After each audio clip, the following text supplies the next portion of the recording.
Hello, अस्सलाम वालेकुम। Ram sir. वालेकुम सलाम। मेरी आवाज आ रही है? जी सर, क्लियर आ रही है। ओके। ठीक है सर। अभी कितने आप कौन बात कर रहे हैं? जहीर हैं? मैं शफीक हूँ सर। अच्छा, शफीक। मैं असल में बाहर आया हूँ, मोबाइल पे कर रहा हूँ, मुझे आवाज आधी समझ नहीं आ रही। चलो ठीक है सर, स्टार्ट कर दे। ठीक है, ठीक है।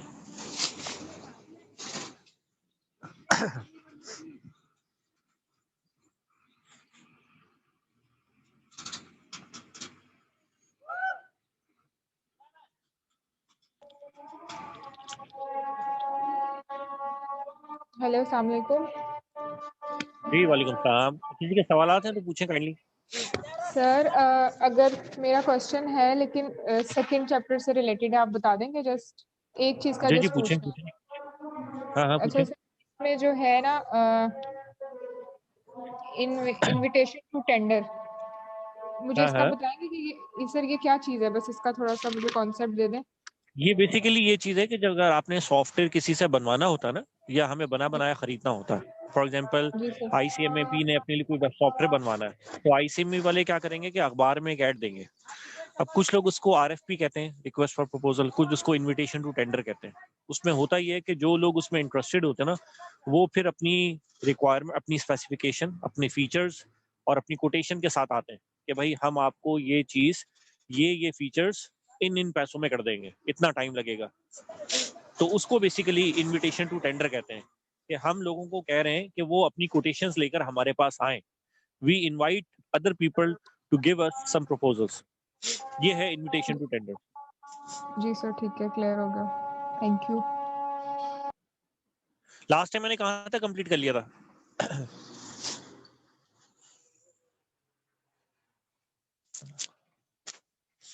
लास्ट टाइम मैंने कहा था कंप्लीट कर लिया था। हेलो, सर प्रोटोटाइप आपका कंटिन्यू था। ओके। प्रोटोटाइप मैंने करा दिया था, उसकी टाइप्स बताई थी। सर अभी कंटिन्यू सर था टाइप्स जो। बताई थी अभी थोड़ा बहुत। Okay okay. एक आपने थ्रू अवे बताई थी सर, और एक एवोल्यूशनिंग ऐसी कुछ बताई थी सर। थ्रू अवे तो मुझे पता है बस। ठीक है, ठीक है। अभी कुछ देर में आपसे बाजू का 2-3 मिनट के लिए म्यूट करूंगा, फिर मैं दोबारा अनम्यूट करता हूँ। Please stay online.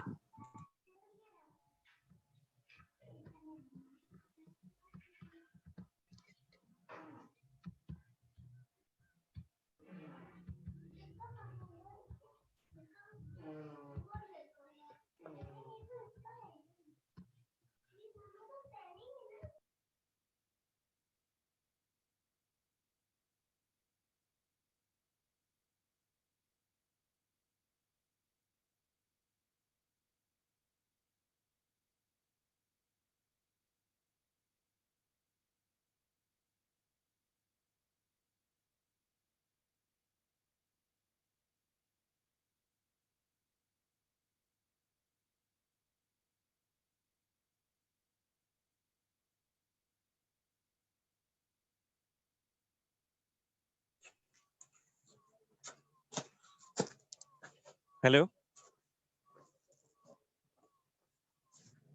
हेलो। जी सर। अच्छा, तो ये इसमें हमारे पास जो प्रोटोटाइपिंग है वो मैंने कहा था कि तब हम यूज करते हैं मोस्टली जब हमारे पास खास तौर पे जो रिक्वायरमेंट्स होती है ना, वो क्लियर नहीं होती। मतलब हमारे यूजर को रिक्वायरमेंट्स के बारे में क्लैरिटी नहीं होती, उस वक्त हम प्रोटोटाइपिंग मॉडल जो है वो यूज करते हैं। उसमें होता बेसिकली है, मैंने बताया था कि 2 अप्रोचेस होती हैं, एक होता है थ्रू अवे और एक एवोल्यूशनरी है। एवोल्यूशनरी में क्या है, सॉरी पहले थ्रो अवे बताता हूँ, जो कि मोस्ट रिकमेंडेड है। थ्रो अवे में ये होता है कि हमने प्रोटोटाइप बनाई। प्रोटोटाइप मैंने पहले भी बताया कि डमी वर्किंग मॉडल होता है, वो एक्चुअल सॉफ्टवेयर नहीं होता, लेकिन वो आपको सॉफ्टवेयर की लुक एंड फील जरूर देता है। उसके बाद होता ये है कि हम वो प्रोटोटाइप बनाते हैं, 2-3 दिन में बन जाती है, और उसके बाद वो यूजर को दिखाते हैं, ताकि उसको ये उसकी जो क्या कहना चाहिए कंफ्यूजन्स हैं या उसकी जो क्लैरिटी है वो बेहतर हो जाए। और उसके बाद जब वो अपनी रिक्वायरमेंट्स में क्लियर हो जाता है तो हम उस प्रोटोटाइप को डिस्कार्ड कर देते हैं।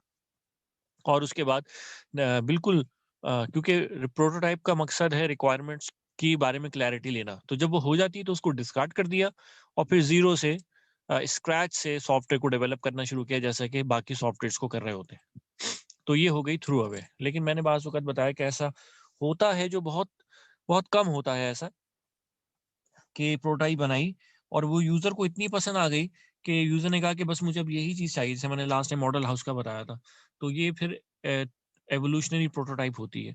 लेकिन ये अमूमन उन जगहों उस सूरत में हो सकती है कि जब आपकी सॉफ्टवेयर बहुत छोटा-सा है, बहुत लाइक आपने मुझसे कहा कि जी कोई गेम बना दें, मोबाइल की ऐप बना दें, कोई मोबाइल गेम बना दें, या कोई फॉर एग्ज़ाम्पल प्रेयर टाइमिंग से रिलेटेड आपने कहा कोई ऐप बना दें, कोई छोटी-सी चीज़ जिसमें बहुत छोटी यूटिलिटी हो, वो बना दें।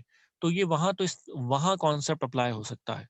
या एक वेबसाइट है, कोई फैशन डिज़ाइनर है, कोई एक्टर है, उन्होंने अपनी कोई वेबसाइट बनानी है, तो या कोई वेब पेज बनवाना है, तो उस सूरत में फिर हम ये अप्रोच अप्लाई कर रहे होते हैं, एवोल्यूशनरी प्रोटोटाइपिंग। लेकिन प्रोटोटाइप का बेसिक मकसद मैंने बता दिया क्या होता है। हमने रिक्वायरमेंट्स में क्लैरिटी लानी होती है, या रिक्वायरमेंट्स में जो कन्फ्यूजन्स हैं उनको हमें रिमूव करना होता है।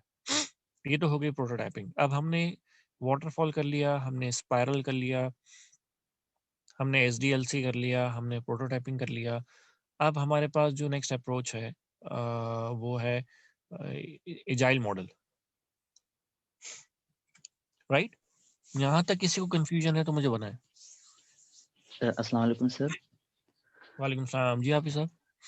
सर ये थ्रो और एवोल्यूशनरी में थोड़ा सा डिफरेंस दोबारा बता देंगे? थ्रू अवे में ये है कि दोनों में प्रोटोटाइप बनाई जाती है, ठीक है?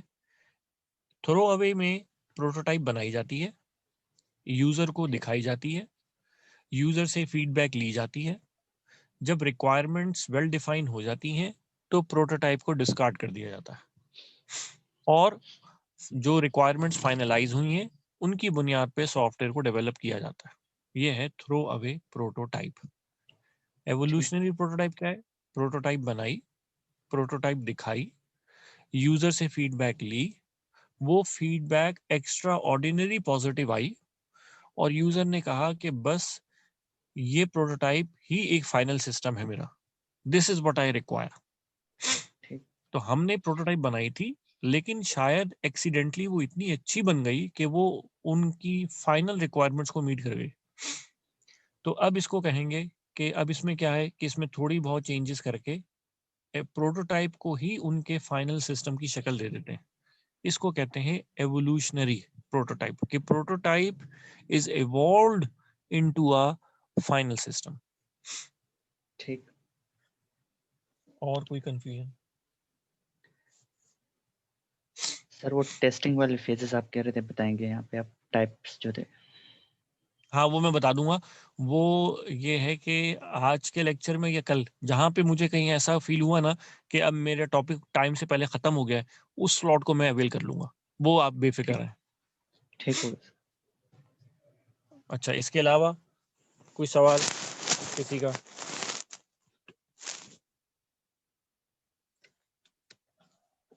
सर वाटरफॉल मॉडल जो है उसका मुझे वैलिडेशन बताएंगे? वैलिडेशन ये है कि हमने इस चीज़ को इंश्योर करना है कि एसआरएस में जो रिक्वायरमेंट्स दी गई थी, सॉफ्टवेयर उन रिक्वायरमेंट्स को पूरा कर रहा है। ये है वैलिडेशन। टेस्टिंग के दो ही मकासद होते हैं ना, कि हम इस बात को इंश्योर कर लें कि सॉफ्टवेयर में जो रिक्वायरमेंट्स होनी चाहिए, या सॉफ्टवेयर यूजर की तमाम रिक्वायरमेंट्स को जो कि फंक्शनल और नॉन फंक्शनल है उनको पूरा कर रहा है, पहली बात। और दूसरी बात, सॉफ्टवेयर जो है वो फ्री फ्रॉम एरर है, उसमें किसी किस्म का कोई बग नहीं है। इसको वेरिफिकेशन कहते हैं। और वैलिडेशन ये है कि सॉफ्टवेयर यूजर की रिक्वायरमेंट्स को कंप्लीटली मीट कर रहा है, वो रिक्वायरमेंट्स जो एसआरएस में मेंशन है। जी sir, thank you.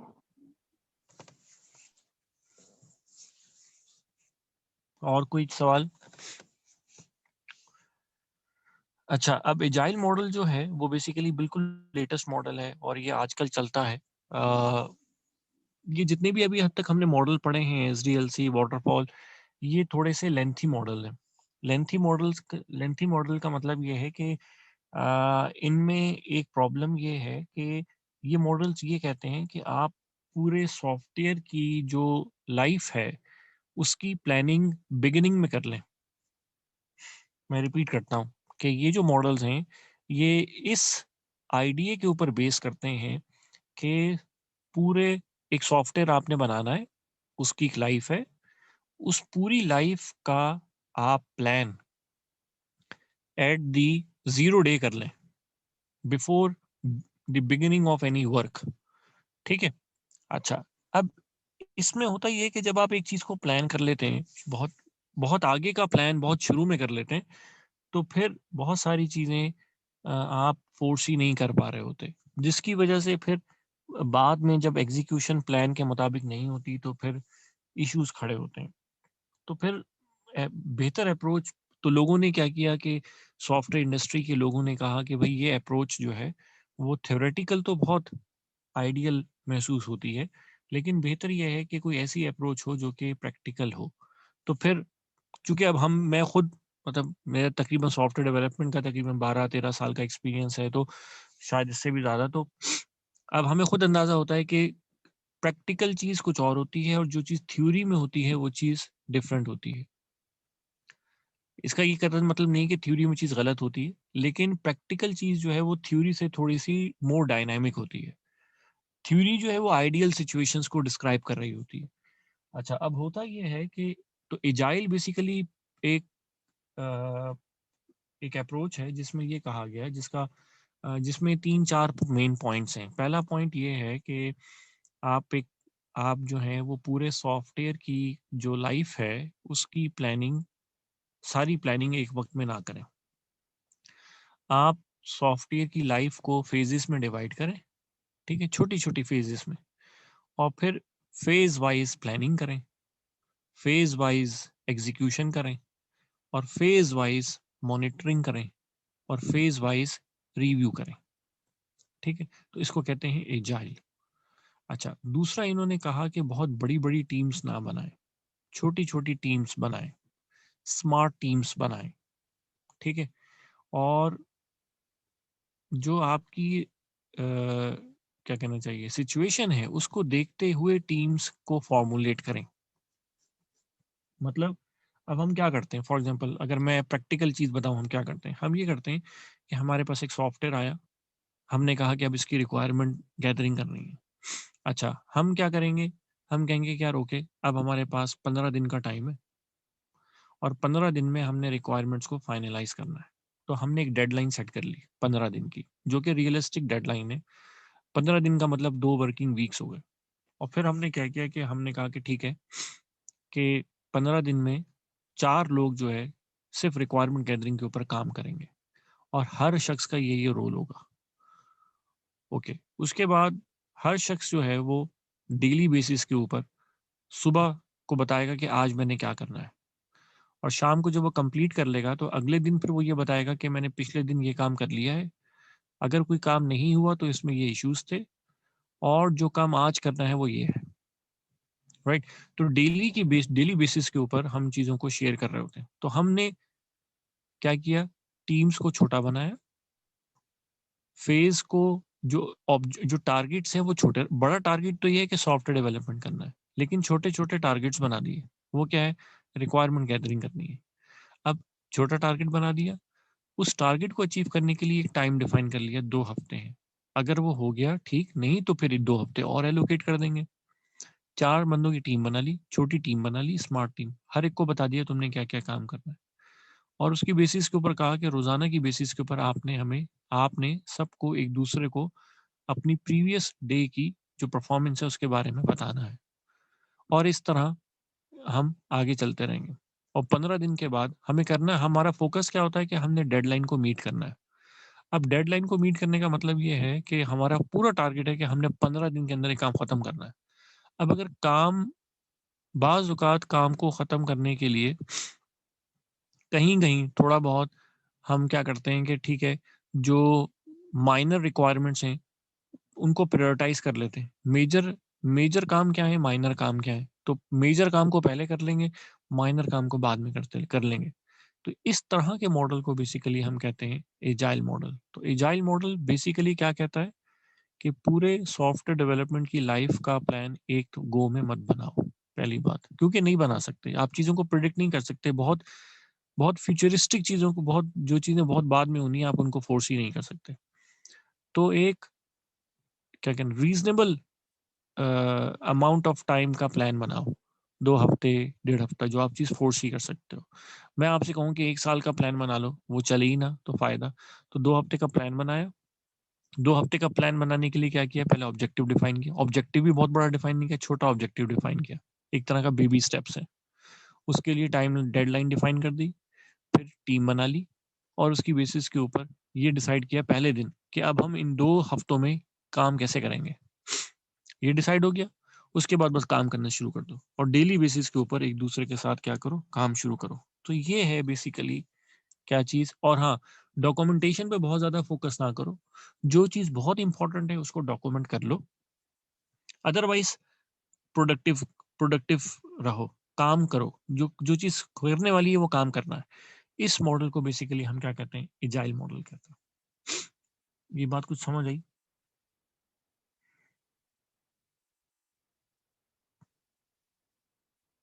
Hello ji ji sir sir. Agile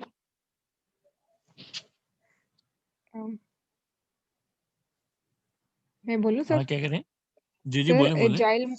agile model जो है ये स्पाइरल मॉडल भी बोला जाएगा क्योंकि बुक में इस नाम से है शायद, या फिर हमारी नहीं बुक में नहीं, ये है स्पाइरल नहीं। मॉडल बिल्कुल, स्पाइरल मॉडल टोटली अलग है, एजाइल टोटली अलग है। स्पाइरल में तो मैंने बताया था कि स्पाइरल मॉडल अगर पेपर में ये सवाल आ सकता है कि इस पे स्पाइरल मॉडल बाकी मॉडल से किस किस वजह से मुख्तलिफ है, तो आपने फौरन क्लिक करना है कि मैंने बताया था कि स्पाइरल मॉडल में रिस्क मैनेजमेंट होती है जो बाकी कहीं नहीं होती। तो स्पाइरल की ये यूनिकनेस है, स्पाइरल मॉडल अलग मॉडल है।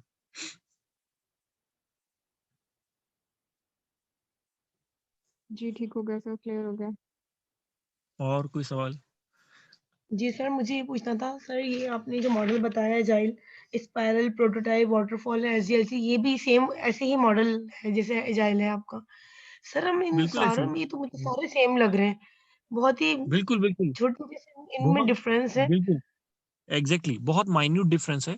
और खास तौर पे जिन लोगों का सॉफ्टवेयर डेवलपमेंट से कोई डायरेक्ट रिलेशनशिप नहीं है, या उन्होंने कभी सॉफ्टवेयर डेवलपमेंट को होते नहीं देखा, या कभी उसमें कोई पार्टिसिपेशन नहीं की, तो उनके लिए ये बिल्कुल नेचुरल कमेंट है कि शायद आपको इसमें डिफरेंस फील ना हो। इसीलिए मैंने खुद डिफरेंस बता रहा हूँ कैटेगोरिकली कि एसडीएलसी थोड़ा सा लेंथी प्रोसीजर है, उसके अंदर रिस्क मैनेजमेंट नहीं होती। स्पाइरल कैसे मुख्तलिफ है बाकी से, उसमें रिस्क मैनेजमेंट होती है।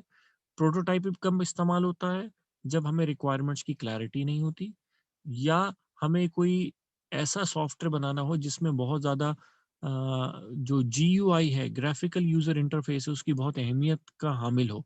ग्राफिकल यूज़र इंटरफेस बहुत अहम हो उस सॉफ्टवेयर के अंदर, जिस तरह कोई गेम बनानी है, कोई वेब पेज बनाना है अट्रैक्टिव सा, उस सूरत में फिर प्रोटोटाइपिंग अप्रोच जो है वो अप्लाई की जाती है।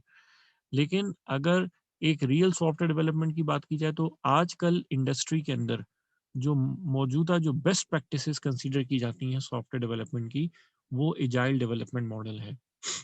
और इसमें मैंने बताया कि हम स्मार्ट वर्किंग पे बिलीव कर रहे होते हैं कि स्मार्ट वर्किंग क्या है, कि कम वक्त में कम रिसोर्सेज को इस्तेमाल करते हुए ज़्यादा बेहतर प्रोडक्टिविटी देना, ये होता है स्क्रम। अब इसमें हम करते क्या है कि हम पूरे दिन का टाइम टेबल बना लेते हैं कि यार आज हमने दिन में, अगर आप कभी ऐसा काम करें ना तो आपको अंदाजा हो कि यार आप दिन सुबह में डिसाइड कर लें कि आज दिन के 8 घंटे में से 6 घंटे मैंने फुल प्रोडक्टिविटी देनी है। आप जरा ये करके देखें ऑफिस में, या 7 घंटे फुल प्रोडक्टिविटी देनी है और घंटे घंटे का टारगेट सेट करें कि मैंने 1 घंटे में क्या करना है, अगले घंटे में क्या करना है, थर्ड आवर में क्या करना है। आप देखें कि दिन के आखिर में आपकी प्रोडक्टिविटी बहुत अच्छी हो जाएगी। तो ये जो चीज़ है इसको बेसिकली फिर हम एजाइल मॉडल कहते हैं।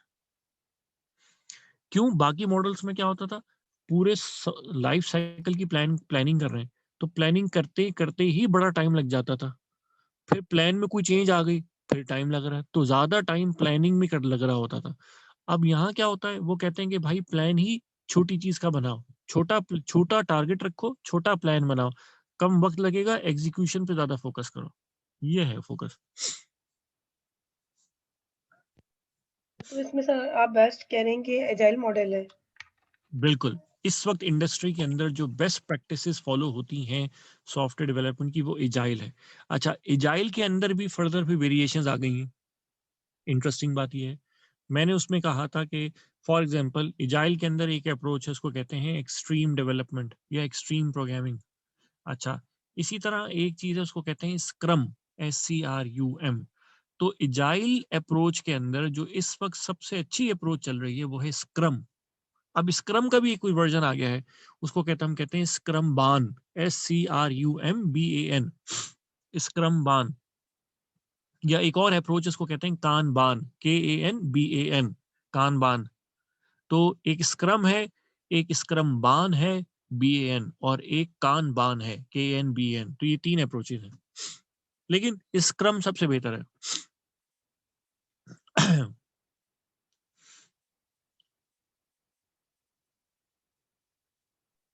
सर कोई एक और बात कंफ्यूजन? बताएगा, ये जो एजाइल मॉडल है, ये जो अप्रोच है इसकी, इसके जो प्रिंसिपल्स हैं, इसमें उसने बोला है regular adaptation to changing circumstances, इसमें हाँ रेगुलर बिल्कुल बेसिस पे बिल्कुल। यानी कि नहीं, मैंने यही कहा ना कि हमने क्या करना है, छोटे छोटा प्लान बनाना है। अभी मैंने कहा ना कि जिस तरह SDLC में तो पूरा प्लान बना लिया, तो एजाइल में क्या होता है, छोटे टारगेट्स बना दिए। अब उन टारगेट्स में होता क्या है, कॉन्सेप्ट क्या होता है कि जब छोटे टारगेट्स बनाओगे तो छोटा टाइम स्केल रखोगे। अब अगर हो क्या रहा है उसमें कि आप जल्द, मतलब 2 हफ्ते के बाद दोबारा बैठोगे, अच्छा अब क्या करना है, फिर बैठोगे कि अब क्या करना है। अब उस दौरान अगर कोई चेंजेस आ रही हैं तो हम बड़े फ्लेक्सिबल होते हैं चेंजेस को अडेप्ट करने में। मैंने जबकि SDLC में क्या कहा, बेस लाइनिंग करते हैं। बेस लाइनिंग का मतलब मैंने क्या बताया था कि स्कोप फ्रीज कर देते हैं, चेंजेस फ्रीज कर देते हैं, रिक्वायरमेंट्स फ्रीज कर देते हैं, उसके बाद कोई नई रिक्वायरमेंट्स नहीं लेते। यहाँ उलट है, यहाँ वो क्या कर रहे हैं, वो कह रहे हैं वो चेंजेस को वेलकम कर रहे हैं, ड्यूरिंग डेवलपमेंट चेंजेस को वेलकम कर रहे हैं। तो इसलिए we are very flexible in adapting new requirements from the user. Why? Because हमने आगे का प्लान ही नहीं बनाया। अब अगर एक प्लान खत्म होता है, अगली फेज में जाते हैं और उस फेज की कोई रिक्वायरमेंट्स ही नहीं ली है, तो यूजर कहेगा यूं कर दो। हमने कहा ठीक है, कोई बात नहीं, कोई मसला ही नहीं, यूं कर देते हैं। तो एजाइल में ये बहुत अच्छा पॉइंट आपने पूछ लिया। एक और पॉइंट बहुत इंपॉर्टेंट है, वो ये है कि हम लोग इस मॉडल में एक और जो सबसे यूनिक चीज है वो ये है कि ये बहुत एडेप्टिव है या बहुत फ्लेक्सिबल है, चेंज को बहुत जल्दी एक्सेप्ट कर लेने में। तो फ्लेक्सिबिलिटी टू अडेप्ट चेंज, ये है रीजन। मैंने आपको बता दिया कि हमने बहुत आगे का प्लान बनाया, वही नहीं होता। तो यूजर 2 हफ्ते के बाद कहता है ये फरमाइश है मेरी, हम कहते हैं, वो कहता है यार मैंने पहले ये बताया था, अब ये बताया है। हम कहेंगे कोई बात नहीं, क्योंकि हमने जो उसने पहले बताया था उस पर तो काम ही नहीं शुरू किया होता। तो ये होता है कॉन्सेप्ट। तो हमें पता ही, हमें इतना बुरा नहीं लग रहा होता। तो सर एज कम्पेयर टू बाकी अप्रोचेस के ये इसलिए ज़्यादा जो है सक्सेसफुल जा रही है क्योंकि ये टोटली कस्टमर नीड पे बेस कर रही है। ये देखो, एक और चीज ये है कि ये एक होता है जिसको कहते हैं यू एटीट्यूड। यू एटीट्यूड क्या है, कस्टमर को क्या चाहिए। कस्टमर को बेसिकली, कस्टमर को ये नहीं चाहिए कि यार, अगर मैं कहूँ ना कि यार मैंने आपका सॉफ्टवेयर डेवलप करना है 2 साल में, पहले तो 3 माह मैं रिक्वायरमेंट एनालिसिस ही करूंगा, और रिक्वायरमेंट एनालिसिस करने के बाद आपको आउटपुट पे क्या दे रहा हूँ, SRS, ठीक है, एक रिपोर्ट। अगले 3 माह मैं कहता हूँ भाई मैं आपका डिजाइन करूंगा, फिर क्या रिपोर्ट दे रहा हूँ, SDS। आप कहें यार इन्होंने 6 माह में किया क्या, सिर्फ 2 रिपोर्ट्स दी मुझे। उधर एजाइल वाले क्या कहते हैं, एजाइल वाले कहते हैं भाई कोई डिलीवरेबल दो। डिलीवरेबल का मतलब होता है कोई टेंजिबल चीज दो। टेंजिबल से मेरी मुराद कोई इन्हें प्रोडक्टिव चीज दो, इनको दिखाओ, वर्केबल सॉफ्टवेयर दिखाओ। हम आपको SRS नहीं देते, हम SDS नहीं देते, हम शुरू दिन से सॉफ्टवेयर पे काम करना शुरू कर देते हैं। यूजर को क्या लगता है, डे 1 से काम हो रहा है। कुछ समझ आ रही बात की? जी सर क्लियर हो गया, मीन्स कि हम ठीक है। उसको बेसिकली बनाकर दिखा रहे होते हैं और हम उस पर काम हाँ, करके हम उसको साथ बता रहे साथ, होते हैं अच्छा कि इतना एक और कंप्लीट बात, हो रहा है। अब अच्छा एक और बात, SDLC में क्या होता है, हम उसको कहते हैं कि भाई रिक्वायरमेंट एनालिसिस में तो आपकी जरूरत है, बिल्कुल आपकी पार्टिसिपेशन चाहिए, आपकी इन्वॉल्वमेंट चाहिए। इन्वॉल्वमेंट से मुराद your presence is required, rest of the work we do. Design में भी आपकी रिक्वायरमेंट चाहिए, but development we don't need you. In testing we do not need you, but we even we do not like to have you. हम ये कह देते हैं straight forward. अच्छा, अब इधर क्या है, डे 1 से हम उसको कहते हैं भाई ये चाहिए, साथ साथ हम उसको बताते रहते हैं ये चाहिए ये चाहिए, ये ऐसा बन रहा है, राइट। तो हम डे 1 के ऊपर अब ये ऐसा ही है कि आपने खाना बनाना है, कोई डिश बनानी है, और आप पहले ये रिसर्च करें कि क्या बनाऊं, फिर आप देखें कि अच्छा क्या क्या इंग्रेडिएंट्स होंगे, उनकी कंपोजिशन क्या होगी। तो ये आप कहें कि जब मैं सब चीजें जब बेस्ट रिसर्च कर लूंगी उसके बाद फिर मैं फाइनल कुकिंग करना शुरू करूंगी, हो सकता है उसमें 2 महीने लग जाए। एजाइल क्या कहता है, भाई डे 1 पे कुकिंग शुरू करो, गलत बनता है ठीक कर लो, गलत बनता है फिर ठीक कर लो, वो ये कहता है। तो एटलीस्ट जो लोग हैं उनको नजर आ रहा है कि डे 1 से कुकिंग हो रही है, तो उसमें पार्टिसिपेशन भी जल्दी है। यूजर के साथ हम इंटरेक्टिव भी बहुत रहते हैं, यूजर को जल्दी जल्दी क्या कहना चाहिए, डिमॉन्स्ट्रेटेबल रिस्पॉन्स मिल रहा होता है, something that is actually deliverable, उसको नजर आ रही होती है कि काम हो रहा है। तो ये है कॉन्सेप्ट। इसमें फ्लेक्सिबिलिटी भी है, फ्लेक्सिबिलिटी टू अडैप्ट चेंज है, ये मैंने बता दी, ये आपने बहुत अच्छा पॉइंट याद दिलाया, ये भी हम करते हैं। उसके बाद मैंने बताया कि वर्क जो कंस्ट्रक्टिव डिलीवरेबल्स हैं वो देते हैं, यूजर रिस्पॉन्स, यूजर की पार्टिसिपेशन मैक्सिमम होती है, और यूजर को साथ साथ प्रोग्रेस पता चल रही होती है।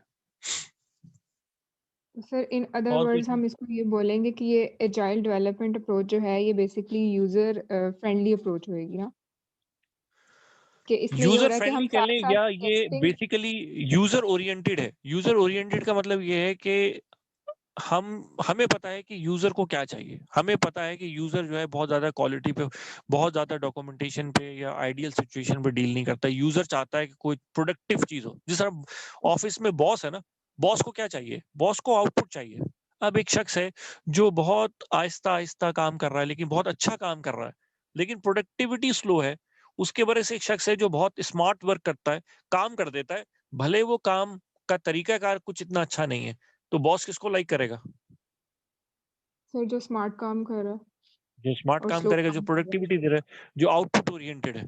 तो हम यहाँ आउटपुट ओरिएंटेड होते हैं कि भाई बस यूजर किस में खुश है, उसको आउटपुट मिल रही हो, क्वालिटी बाद में अच्छी करते टाइम रहेंगे। ड्यूरेशन सेम होगा, हाँ, दोनों का टाइम ड्यूरेशन सेम होगा, लेकिन कंप्लीशन और जो होगी सॉफ्टवेयर की। नहीं, एजाइल में जल्दी हो जाता है। सर इसके डिसएडवांटेजेस भी कुछ होते होंगे। डिसएडवांटेजेस ये होते हैं कि बाजुकात क्वालिटी पे कंप्रोमाइज हो जाता है, बाजुकात बाजुकात या लैक ऑफ डॉक्यूमेंटेशन होती है, नॉलेज प्रिजर्वेशन नहीं रहती, नॉलेज लोगों के दिमाग में रहता है, पेपर में नहीं होता। ये एक इसके इश्यूज हैं।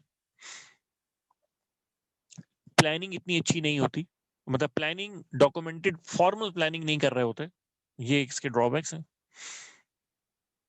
सर प्रोजेक्ट्स तो आर बिल्ट अराउंड। इसका मतलब है जो R&D इन्वायरमेंट है ना, जहाँ रिसर्च एंड डेवलपमेंट करनी है, वहां ये ठीक नहीं है।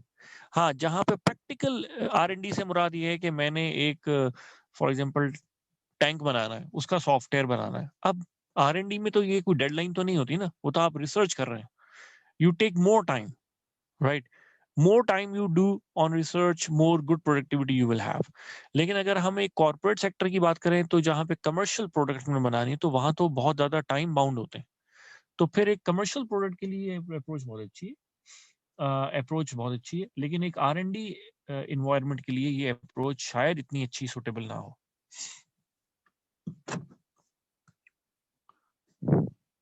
सर इसका ये जो पॉइंट है, projects are built around motivated individuals who should be trusted. हाँ, ये तो मैंने बताया ना कि स्मार्ट टीम बनाई, स्मार्ट टीम से इसमें मतलब ही यही है कि स्मार्ट वो टीम में लोग, लाइक। जी सर। स्मार्ट टीम का मतलब ये है कि SDLC कहता है कि भाई बस जो लोग हैं बस वही लोग हैं। अच्छा, यहाँ क्या कहता है, यहाँ कहता है कि भाई अगर फॉर एग्जांपल अगर मैं एक दफा मैं डिजाइनिंग कर रहा हूँ, ठीक है, तो अगर मैं फॉर एग्जांपल मैं किसी कंपनी में हायर हुआ था एज अ डिजाइनर, ठीक है, तो सारी उम्र मैं डिजाइनर ही रहूंगा।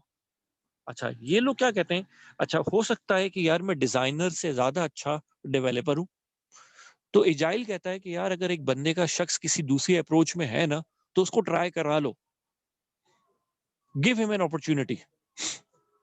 ठीक है, तो ये है वो चीज। सर ये नहीं कि हम लोग ये जो स्मार्ट टीम बेसिकली होगी या जो भी लोग हम सिलेक्ट करेंगे वो हमारे सिलेक्शन बेस पे होगा ना, कि जिन पे बिल्कुल हम लोग बिल्कुल खुद बिल्कुल हमारे से मुराद ये है कि देखेंगे जो कि हमारा हाँ प्रोजेक्ट मैनेजर होगा, जी जी प्रोजेक्ट मैनेजर। मतलब ये कि अब मुझे मेरी मेरी टीम है ना, मेरी टीम में फॉर एग्जांपल इस वक्त 17 लोग हैं, ठीक है। अब मुझे पता है कि यार हर बंदे के बारे में मुझे अंदाजा है कि यार ये शख्स जो है ना बहुत इनोवेटिव है, ठीक है, या मुझे पता है कि यार इस शख्स की ना जो ग्राफिक स्किल्स है ना वो बहुत अच्छी है, या इसकी जो डेटाबेस की अप्रोच है ना स्किल्स है वो बहुत अच्छी है। तो मुझे जहां जो चीज जरूरत होती है ना फिर मैं उस बंदे को वहां अप्लाई करता हूँ, नीड बेस्ड बेसिकली। ये नहीं है कि अगर ये शख्स इसने ये यहाँ पे यही शख्स होना चाहिए तो फिर वही होना चाहिए। अगर मुझे पता है कि यार वो कहीं और बिजी है, कोई और दूसरा अच्छा काम कर सकता है तो करा लो उससे काम, स्मार्ट वर्क करना, उसके लिए इंतजार क्या करना। तो ये स्मार्ट वर्किंग। जी सर क्लियर हो गया। और कोई इशू, और कोई सवाल?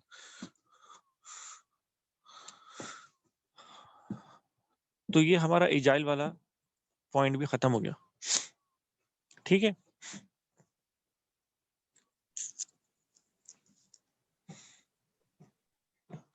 सॉफ्टवेयर डेवलपमेंट हमारी कंप्लीट हो गई। कोई और टॉपिक इसमें रह गया हो? बुक अगर किसी के पास है, मेरे पास अभी है नहीं, चेक करो जरा। सर ये हाँ कैपेबिलिटी ओके, याद आ मेच्योरिटी गया। मॉडल इंटीग्रेशन ओके, आपने करवा दी है क्या? कौन सा? CMMI। नहीं, CMMI ये मैं कराता हूँ, ओके। एक और टॉपिक है उसका नाम, अब टॉपिक्स में नाम बोल दो ना वो आप लिख लें। एक है case, CASE computer aided software engineering. अच्छा, नंबर 2 पे लिखें प्रोजेक्ट, नंबर 2 पे आप लिखें CMMI capability maturity model integration, CMMI। और तीसरा लिखें प्रोजेक्ट मैनेजमेंट अप्रोचेस। इसमें नंबर 1 करके लिखें CPM। नंबर 1 पे लिखें Gantt chart, GANTT Gantt chart, CHART।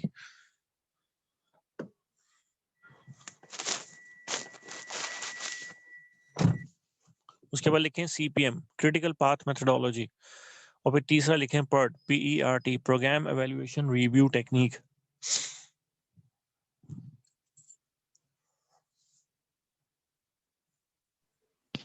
Sir Gantt chart के बाद आपने क्या बताया? CPM क्रिटिकल पाथ मेथोडोलॉजी और PERT program evaluation review technique.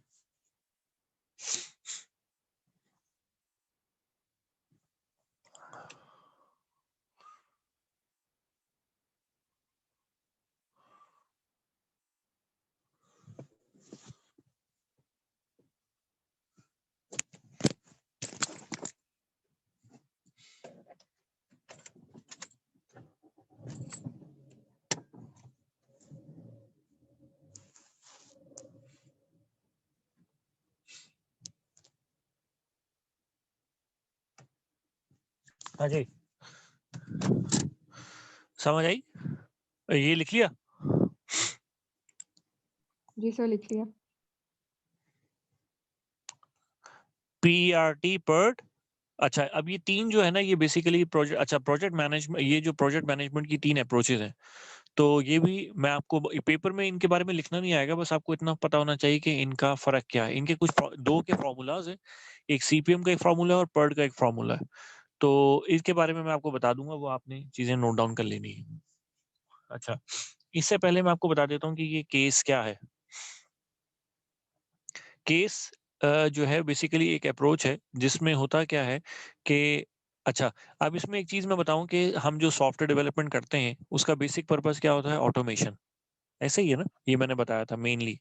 अच्छा, अब किसी के जहन में ये बात आ सकती है कि अगर सॉफ्टवेयर डेवलपमेंट का मकसद ऑटोमेशन है और सॉफ्टवेयर डेवलपमेंट एक प्रोसेस के तहत होती है, तो फिर सॉफ्टवेयर डेवलपमेंट के प्रोसेस में क्यों ऑटोमेशन नहीं लाई जाती? ऐसा भी तो हो सकता है कि अगर हम सॉफ्टवेयर डेवलपमेंट के प्रोसेस में ऑटोमेशन ले आए ताकि यहाँ और बेहतरी आ जाए,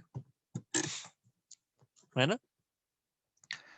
अगर सॉफ्टवेयर से दूसरे बिजनेसेस में ऑटोमेशन हो सकती है तो हमें बजाते खुद सॉफ्टवेयर डेवलपमेंट में भी तो ऑटोमेशन लानी चाहिए ना, सॉफ्टवेयर डेवलपमेंट के प्रोसेस में। इस बारे में क्या ख्याल है? सर वो तो फिर एरर से भरा हुआ नहीं होगा सॉफ्टवेयर, वो तो फिर बार-बार उसको टेस्ट करना पड़ेगा, चेक करना पड़ेगा, नहीं इम्प्लीमेंट नहीं, करके भी ये तो उसमें फिर प्रॉब्लम्स डिपेंड आएँगे। नहीं, वो एक, लेकिन हम इस डर से ये कहें कि हम सॉफ्टवेयर के यूजेज को बंद कर दें, ये तो अच्छी बात नहीं है ना।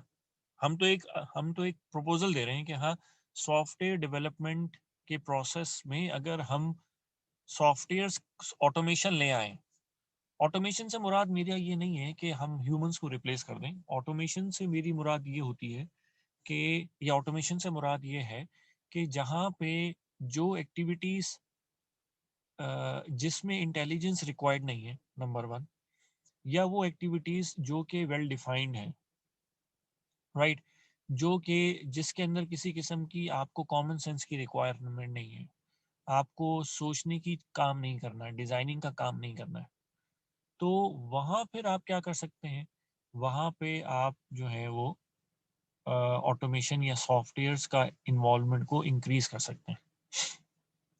ये बात समझ रहे हैं? जी सर। तो इस कॉन्सेप्ट को देखते हुए हमारे पास ये टॉपिक था, या ये चीज़ है, इसको कहते हैं कंप्यूटर एडेड सॉफ्टवेयर इंजीनियरिंग। के कंप्यूटर एडेड का मतलब है कि सॉफ्टवेयर की डेवलपमेंट में या सॉफ्टवेयर की डेवलपमेंट के दौरान कंप्यूटर्स टेक्नोलॉजी का इस्तेमाल करना। इसके 3 बड़े फायदे हैं। नंबर 1, अच्छा, इसका ये मतलब नहीं कि पूरा का पूरा डेवलपमेंट प्रोसेस सॉफ्टवेयर से करा लो, ये तो हो ही नहीं सकता, इम्पॉसिबल है, सोचना ही बेकार है। लेकिन वो तमाम एक्टिविटीज सॉफ्टवेयर डेवलपमेंट की जहां जहां सॉफ्टवेयर्स की इन्वॉल्वमेंट से चीजें बेहतर हो सकती हैं, ये मैं भी बताता हूँ आपको वन बाय वन करके, तो वहां अगर हम सॉफ्टवेयर का इस्तेमाल कर लें तो हमारी क्वालिटी ऑफ वर्क बेहतर हो जाएगा। नंबर 1, हमारा जो वर्किंग टाइम है वो कम लगेगा। नंबर 3, हमारी प्रोडक्टिविटी इंप्रूव हो जाएगी और हमारी कॉस्ट कम हो जाएगी।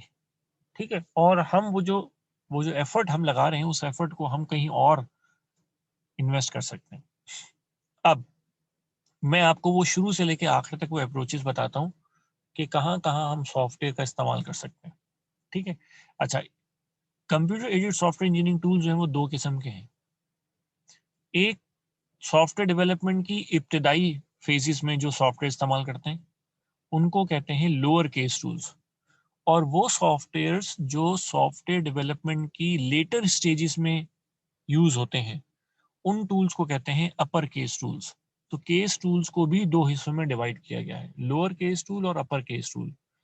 लोअर केस टूल से मुराद वो टूल्स हैं जिनका इस्तेमाल सॉफ्टवेयर डेवलपमेंट की इनिशियल स्टेजेस में होता है, डिजाइन और डिजाइन से पहले पहले, और डिजाइन के बाद जिन टूल्स का हम इस्तेमाल करते हैं उन टूल्स को हम क्या कहते हैं, अपर केस टूल्स। मतलब वो टूल्स जो सॉफ्टवेयर डेवलपमेंट की लेटर स्टेजेस में इस्तेमाल हो उनको अपर केस टूल कहते हैं।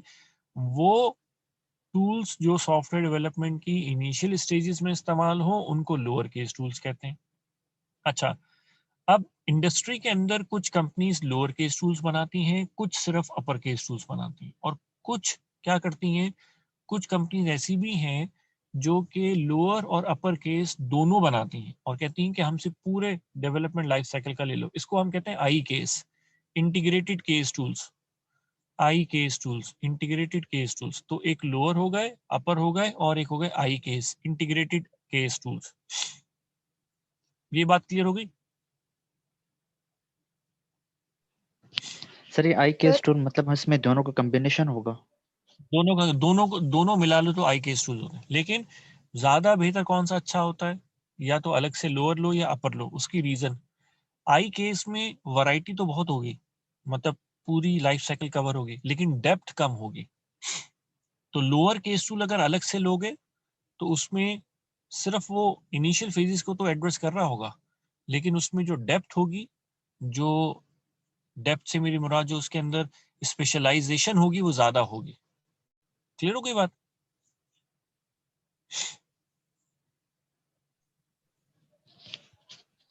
सर वैसे सर थ्योरी की हद तक तो समझ आ रहा है, लेकिन ये मुझे ये चीज प्रैक्टिकल समझने बताता के हूँ, लिए अभी बताता हूँ, जी अभी बताता हूँ, अभी बता रहा हूँ।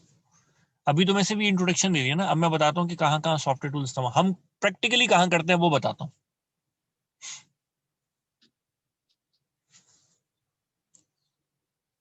ठीक है, चलूँ आगे। जी सर। यहाँ तो कोई कंफ्यूजन है तो बताएं। ये तो हो गई थ्योरेटिकल नॉलेज। अब मैं आपको प्रैक्टिकल नॉलेज दे रहा हूँ कि हम एक्चुअली कहाँ कर रहे होते हैं।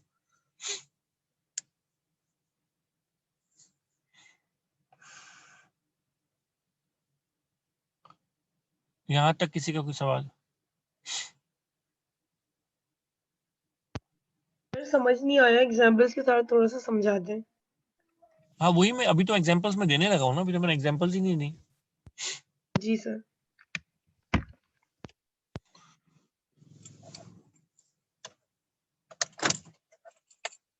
अच्छा, नंबर 1, अब सॉफ्टवेयर डेवलपमेंट की जो सबसे पहली फेज है, फॉर एग्जांपल सबसे पहली फेज है हमारी रिक्वायरमेंट गैदरिंग, ठीक है ना। अब रिक्वायरमेंट गैदरिंग के अंदर मैंने बताया कि प्रोटोटाइप। अब प्रोटोटाइप बनाने के हमारे पास टूल्स होते हैं,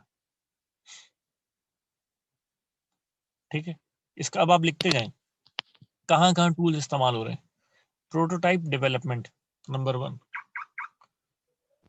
अच्छा, नंबर 2, अब जब हम फिजिबिलिटी निकालते हैं, उसमें भी खासतौर पे इकोनॉमिक फिजिबिलिटी निकालते हैं, बल्कि प्रोटोटाइप डेवलपमेंट से पहले चले जाएं, सॉफ्टवेयर प्लानिंग।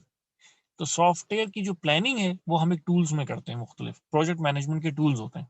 तो आप सबसे पहले लिख लें software planning. Software planning tools की मदद से की जा सकती है, और टूल जो है सबसे इंपॉर्टेंट टूल है वो कौन सा टूल है? प्रोजेक्ट मैनेजमेंट के टूल्स आते हैं हमारे यहाँ। तो सॉफ्टवेयर प्लानिंग हम ऑटोमेट कर सकते हैं। प्लान हमारा होगा, लेकिन प्लान को बनाना, प्लान को डॉक्यूमेंट करना, प्लान को विजुअलाइज करना, प्लान को एक फॉर्मल शक्ल में लेकर आना, राइट, इसके लिए हम टूल्स यूज करते हैं। तो सॉफ्टवेयर प्लानिंग के अंदर एक प्लान आ गया।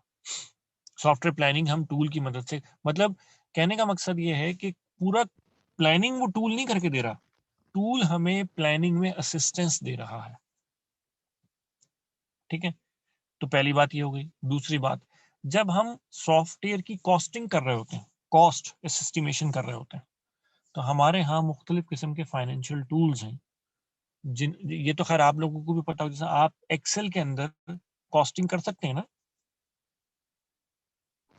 एक्सेल के अंदर आप अपनी बैलेंस शीट बना सकते हैं ना, बनाते होंगे, जी सर। आप जी अपनी सर। बुक्स मेंटेन करते हैं ना। इसका जी मतलब सर। ये है कि हम लोग भी अपनी जो कॉस्टिंग है उसकी असेसमेंट के लिए भी टूल्स का इस्तेमाल करते हैं। तो आप कह लें कि इकोनॉमिक फिजिबिलिटी या इकोनॉमिक असेसमेंट के अंदर हम टूल्स का इस्तेमाल कर रहे हैं। तो 2 फेज हो गई। अगेन इसका ये मतलब नहीं है कि हम एक मैट्रिक पास को बिठा दें और कहें कि तुम इकोनॉमिक असेसमेंट निकाल लो क्योंकि सॉफ्टवेयर तुम्हारे पास है। नो, हमें क्वालिफाइड शख्स चाहिए, लेकिन उसकी असिस्टेंस कौन कर रहा है? एक टूल उसको असिस्टेंस दे रहा है। तो बहरहाल मैं बता रहा हूँ कि सॉफ्टवेयर का मकसद कतन एक्टिविटी को एक नॉन क्वालिफाइड शख्स से कराना नहीं है। ये पार्शियल ऑटोमेशन है। यहाँ ऑटोमेशन से ज्यादा बेहतर अगर आप कहें कि असिस्टेंस है। तीसरी बात ये कि जब हम प्रोटोटाइप डेवलपमेंट हम सॉफ्टवेयर के थ्रू कर सकते हैं। कुछ सॉफ्टवेयर हैं जो कि हमें प्रोटोटाइप डेवलपमेंट में हेल्पफुल होते हैं। तीसरा काम हो गया। चौथा काम ये कि जब हम रिक्वायरमेंट्स गैदर कर लेते हैं तो एसआरएस जो बनाते हैं वो हम वर्ड में बनाते हैं, फॉर एग्जांपल। तो अब वर्ड के अंदर जो है वो क्या हो गया, वर्ड हमें हेल्प कर रहा है डॉक्यूमेंटेशन में। तो एसआरएस डॉक्यूमेंटेशन, आप एक्टिविटी लिख लें डॉक्यूमेंटेशन, 4 एक्टिविटीज हो गई। अच्छा, उसके बाद मैंने आपको कहा था, मैंने बताया था कि डेटाबेस डिजाइन ईआरडी बनाते हैं, ठीक है। अब ईआरडी बनाने के लिए हमें आजकल टूल्स मिलते हैं। फॉर एग्जांपल एक बहुत मशहूर टूल है जो हम यूज करते हैं, उसका नाम है ईआर ड्रॉ। तो डेटाबेस डिजाइनिंग के अंदर आप लिख लें डेटाबेस डिजाइनिंग। स्केच हमारा होगा, सोच हमारी होगी, लेकिन उसकी जो ड्राफ्टिंग है या ड्राइंग करना है या उसकी जो रिप्रेजेंटेशन है, मतलब अगर मैं एक ड्राइंग को 2D में रिप्रेजेंट करूं या 3D में रिप्रेजेंट करूं तो ज्यादा अच्छी अंडरस्टैंडिंग हो जाएगी ना। तो टूल हमें उसकी अच्छी प्रेजेंटेशन में हेल्प कर रहा है। अच्छा, पेपर पे एक ड्राइंग बनाई, कुछ चेंज आई, पूरा पेपर जाया होगा, दोबारा रीड्रॉ करना पड़ेगा। टूल में तो नहीं रीड्रॉ करना पड़ेगा ना, टूल में तो सिर्फ एक पर्टिकुलर कंपोनेंट को रीड्रॉ करना पड़ेगा। तो टूल हमें क्या कर रहा है, हेल्प कर रहा है, असिस्ट कर रहा है ड्राइंग में, मॉडलिंग में, रिप्रेजेंटेशन में, तो डेटाबेस डिजाइनिंग। इसी तरह जीयूआई डिजाइनिंग में भी इस्तेमाल होते हैं टूल्स। इसी तरह प्रोसेस डिजाइनिंग में के लिए भी टूल्स आते हैं हमारे पास, राइट। तो अब आप देखें ये कितनी एक्टिविटीज मैंने लिखवा दी, 7 हो गए हैं। बस 7 हो 7। अब इन 7 एक्टिविटीज में जो जो टूल्स इस्तेमाल होंगे वो कहलाएंगे लोअर केस टूल्स।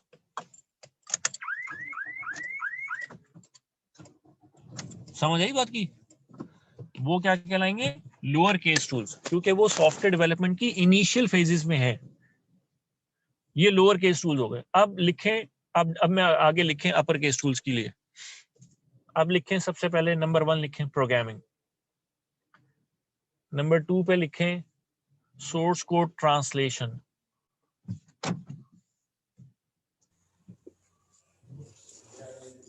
नंबर 3 पे लिखें सॉफ्टवेयर टेस्टिंग। आपको याद हो तो मैंने बताया था कि जब हम व्हाइट बॉक्स या ब्लैक बॉक्स कर रहे होते हैं, टॉप डाउन अप्रोच कर रहे होते हैं, तो उसमें हम स्टेप्स का इस्तेमाल करते हैं। टेस्टिंग,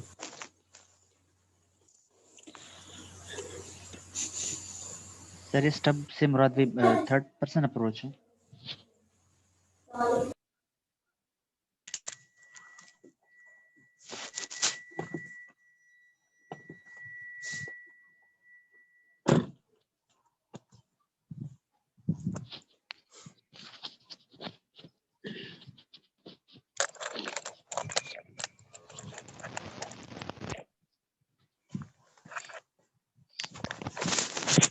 सामने कुछ हुआ अभी तक? अभी तो गाड़ी सीधे होगी इंशाल्लाह। ये जगह जो है ना, हाँ, ये खाली करेगा तो गाड़ी उठाऊंगा ना। अच्छा, ये इन तो तक इन तो डालेगा ना। कोई रोशनी गाड़ी की खोलूं दोबारा कि नहीं? नहीं चल नहीं जाएगा नहीं काम? नहीं, बस हो गया। अभी गाड़ी सीधे होगी ना, अभी गाड़ी जो उठा सकते हैं ना। ठीक है।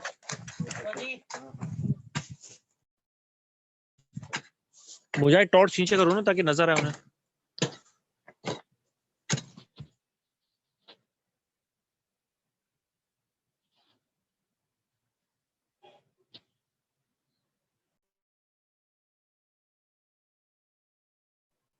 हेलो, आवाज आ रही है?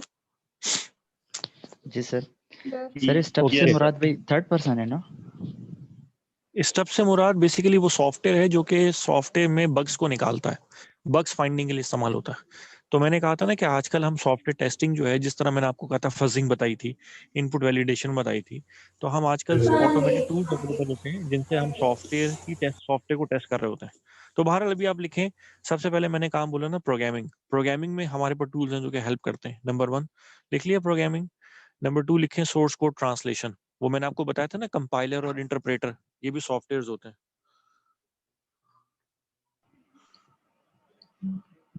हेलो, जी सर।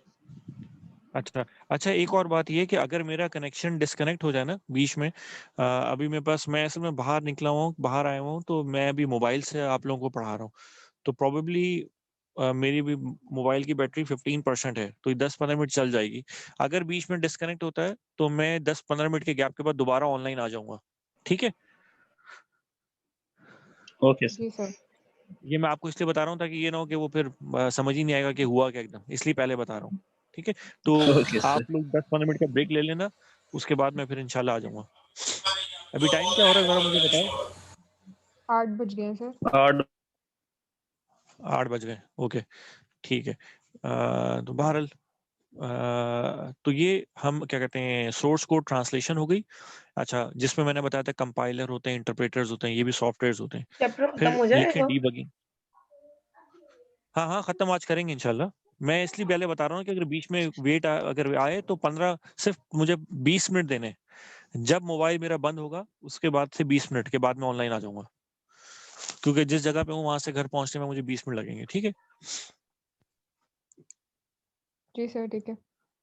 ओके, तो हम ये सोर्स को ट्रांसलेशन करते हैं। सोर्स को ट्रांसलेशन के बाद ये जो है क्या कहना चाहिए, डीबगिंग हो गई, सॉफ्टवेयर सॉफ्टवेयर की टेस्टिंग। टेस्टिंग हो गई, ठीक है, ये 3 एक्टिविटीज हो गई। उसके बाद क्या कहना चाहिए, टेस्टिंग के बाद, हाँ, इसके बाद हम जो कहना चाहिए कि सॉफ्टवेयर की जो प्रॉब्लम है, चेंज मैनेजमेंट होती है, ये चेंज मैनेजमेंट बेसिकली ये भी सॉफ्टवेयर में, इस चेंज मैनेजमेंट में सॉफ्टवेयर से हेल्प लेते हैं। फिर ये जो मैंने आपको बताया था कि लाइब्रेरी कंट्रोल सॉफ्टवेयर, ये बेसिकली एक सॉफ्टवेयर है जो कि हमें हेल्प कर रहा है अनऑथोराइज चेंजेस को ना लाने में। तो इसी तरह सॉफ्टवेयर की वर्जनिंग, सॉफ्टवेयर वर्जनिंग के लिए हम टूल्स का इस्तेमाल करते हैं। तो ये जितनी स्टेजेस हैं ये डाउन द लाइन है, मतलब लेटर स्टेजेस हैं। अब यहाँ जो टूल इस्तेमाल होंगे ये क्या कहलाएंगे, लोअर केस टूल्स। तो कहने का मकसद है ये जितनी मैंने एक्टिविटीज दिखाई है 13-14 हो गई होंगी ना कम से कम। तो अब ये जो एक्टिविटीज हैं, इन सब एक्टिविटीज में सॉफ्टवेयर की असिस्टेंस बहुत हेल्पफुल हो सकती है, होती है, हम यूज करते हैं। तो इनको बेसिकली फिर हम कहते हैं केस टूल्स। सर ये लोअर केस होंगे अपर केस होंगे जो आपने लिखा है सर ये प्रोग्रामिंग अपर सोर्स केस कोड? में। जो सर अपर ऊपर की ही बोला स्टेजेस है है ना आपने। वो अपर है, जो बाद की स्टेजेस है वो लोअर है। चीज मुझे बताइएगा प्लीज कि वैसे भी नॉर्मली इसमें ऐसी क्या खास बात है क्योंकि नॉर्मली मैं इसमें ना एक मिनट, सॉफ्टवेयर को मैं ऑटोमेशन करने में उसकी ये प्रोसेस को तुमने हाफिज ऑटोमेशन साहब ने, करते हैं। अरे एक मिनट, जी अरे सर। एक मिनट, मैं कह रहा हूँ कि ये मुझे भी कंफ्यूज कर दिया है, लेकिन बाहर उसको चेक सर कर लेना। मेरे ख्याल से जो जो इनिशियल अपर वाली स्टेजेस है है, ना उनको, हाँ हाँ, जो आपने पहले जी लिखवाई जी, है वो आपने लोअर का एग्जांपल दिया है, ठीक है। जो अभी लिखी है ये हमने जो आपने हमें दिया है, ये जो बाद वाला फेज है अपर वाला, ये उसकी हाँ है। हाँ, क्योंकि जो लोअर का फेज मतलब लोअर है जो किया उसमें इनिशियल स्टेजेस GUI हैं, और और ERD आ रहा अपर है। क्या आ रहा है। GUI और ERD ये लोअर के एग्जांपल्स हैं। हाँ वही मैं कह रहा हूँ, लोअर टूल से मुराद वो जो कि initial stages, lower mean initial stages और अपर मीन लेटर स्टेजेस, यही बोला था मैंने पहले भी, जी। ये सर ये अपर होंगे। ठीक है। तो लोअर मीन जो कि इनिशियल स्टेजेस में है, अपर मीन जो कि लेटर स्टेजेस है। तो ये हमारे केस टूल्स हो गए, राइट। सर अब मैं पूछ लूं। जी जी, पूछें पूछें। सर आपने कहा ना ये केस अप्रोच है ये, तो सर मुझे बस ये ये कंफ्यूजन है कि केस इसमें अप्रोच क्या नहीं है है, कि ये अप्रोच नहीं है, this is not an approach. ये टॉपिक है जिसका नाम है case tools, case tools. This is not an sir approach, ठीक। यस केस सर आपने टूल्स। ये बताया कि क्या ये ऐसा प्रोसेस है जो हम जब सॉफ्टवेयर को ऑटोमेशन करते हैं जिससे सॉरी जिसमें सॉफ्टवेयर की जो नहीं, प्रोसेस होती है ऑटोमेशन उसको नहीं, ऑटोमेशन करते हैं। सॉफ्टवेयर डेवलपमेंट का जो प्रोसेस है उसकी एक्टिविटीज में सॉफ्टवेयर की असिस्टेंस इस्तेमाल करते हैं। Okay sir. सॉफ्टवेयर डेवलपमेंट में असिस्टेंस लेने के लिए, सॉफ्टवेयर की टेक्नोलॉजी की असिस्टेंस लेने के लिए जो सॉफ्टवेयर इस्तेमाल करते हैं उसको कहते हैं केस टूल्स। मैं रिपीट करता हूं कि सॉफ्टवेयर डेवलपमेंट को बेहतर करने के लिए, जल्दी करने के लिए, अच्छे तरीके से करने के लिए टेक्नोलॉजी की जिन टूल्स के थ्रू मदद ली जाती है उन टूल्स को हम कहते हैं केस टूल्स। क्लियर हुआ कुछ? हेलो। जी सर क्लियर है। ओके। सर इसमें ये जो केस टूल्स हैं इसमें ये वाले अभी आप हम जस्ट यही वाले नोट करेंगे, मींस कि ये जस्ट दो आपने जो बताया, एक लोअर वाला और एक अपर वाला, इसमें ये डिफेक्ट फ्री और मेन फ्रेम ये सब नहीं आएगा, सॉरी क्या मेंटेनेबल मतलब? केस टूल्स है ना सर, ये इसमें जस्ट हम इन दो को कंसीडर करेंगे, लोअर केस और अपर केस। बस हाँ, यही दो होते हैं। ठीक है सर।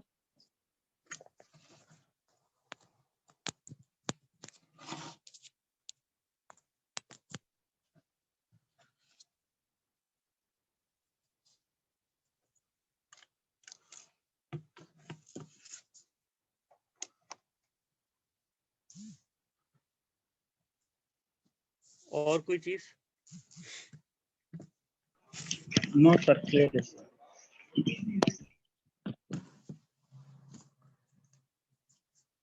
ओके।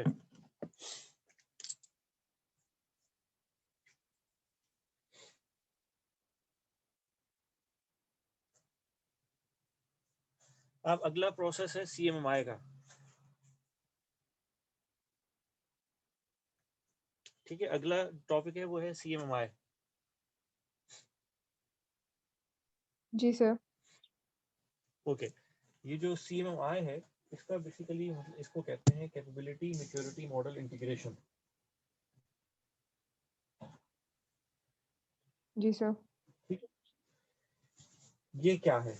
ये बेसिकली देखो, अभी तक जो हमने चीजें पढ़ी हैं वो क्या है कि सॉफ्टवेयर का जो, अच्छा एक बात अब आपको क्लियर हो गई होगी कि वो कंपनीज जो कि सॉफ्टवेयर डेवलप करती हैं उनके यहाँ इस चीज की बहुत अहमियत है कि सॉफ्टवेयर डेवलपमेंट का प्रोसेस कैसा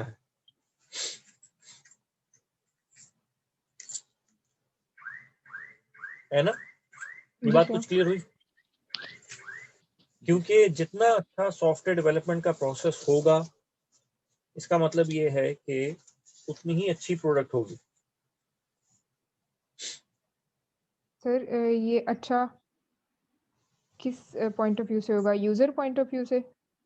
हाँ, अब यही मैं बताने लगा हूँ कि अच्छा का क्या मतलब है।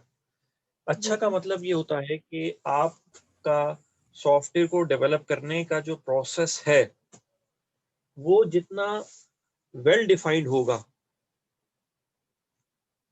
जितना जी वेल सर। डॉक्यूमेंटेड होगा, जितना उसमें क्लैरिटी होगी, जितना वो मैच्योर होगा, जितना वो बेस्ट प्रैक्टिसेस के मुताबिक होगा, राइट, और जितना उसमें पास्ट एक्सपीरियंसेस के नॉलेज का इम्पैक्ट होगा, तो वो प्रोसेस उतना ही अच्छा होगा। मतलब अगर आप माजी से सीख रहे हैं तो इसका मतलब है कि वो प्रोसेस अच्छा है।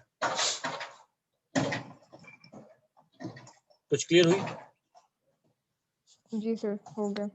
Yes sir. अब इस चीज को देखते हुए दुनिया ने क्या किया कि दुनिया ने कहा कि भाई प्रोसेसेस जो हैं, सॉफ्टवेयर डेवलपमेंट प्रोसेस जो हैं, उनका भी कोई मेयार होना चाहिए। ठीक है, जिस तरह हम ग्रेड्स लेते हैं ना, हम कहते हैं गुड, वेरी गुड, या average, good, very good, excellent, outstanding. तो इसी तरह दुनिया ने क्या किया कि दुनिया ने कहा कि यार ये जो सॉफ्टवेयर डेवलपमेंट प्रोसेस है ना, इसकी क्वालिटी का भी कोई मेयार होना चाहिए, क्वांटिटेटिवली या क्वालिटेटिवली। ठीक है, या इसकी दर्जाबंदी होनी चाहिए। तो उस कॉन्टेक्स्ट में उन्होंने एक क्या कहना चाहिए, आइडिया प्रपोज किया कि जी सॉफ्टवेयर डेवलपमेंट प्रोसेस की क्वालिटी को असेस करने का पैमाना क्या है दुनिया भर में। तो वो ये जो CMMI है ये वो पैमाना है, कैपेबिलिटी मैच्योरिटी मॉडल इंटीग्रेशन। ठीक है, इस पैमाने में 5 दर्जे हैं, level 1, level 2, level 3, level 4, level 5। अब होता क्या है कि कंपनीज जो हैं वो अपना CMMI के अगेंस्ट ऑडिट कराती हैं, तो उन्हें पता चलता है कि वो कौन से लेवल पर हैं। तो जो कंपनी जिस लेवल पर होती है, हर लेवल की अपनी कुछ रिक्वायरमेंट्स हैं। अगर आप उन रिक्वायरमेंट्स को मीट कर लेंगे इसका मतलब है आपने वो लेवल पूरा कर लिया। जैसा गेम्स होते हैं ना, गेम्स के लेवल्स होते हैं, है ना? यस जी सर। सर। जी सर। हमारे यहाँ भी सॉफ्टवेयर डेवलपमेंट प्रोसेस की क्वालिटी के लेवल्स हैं। तो ये 5 लेवल्स अब तक डिफाइन हुए हैं।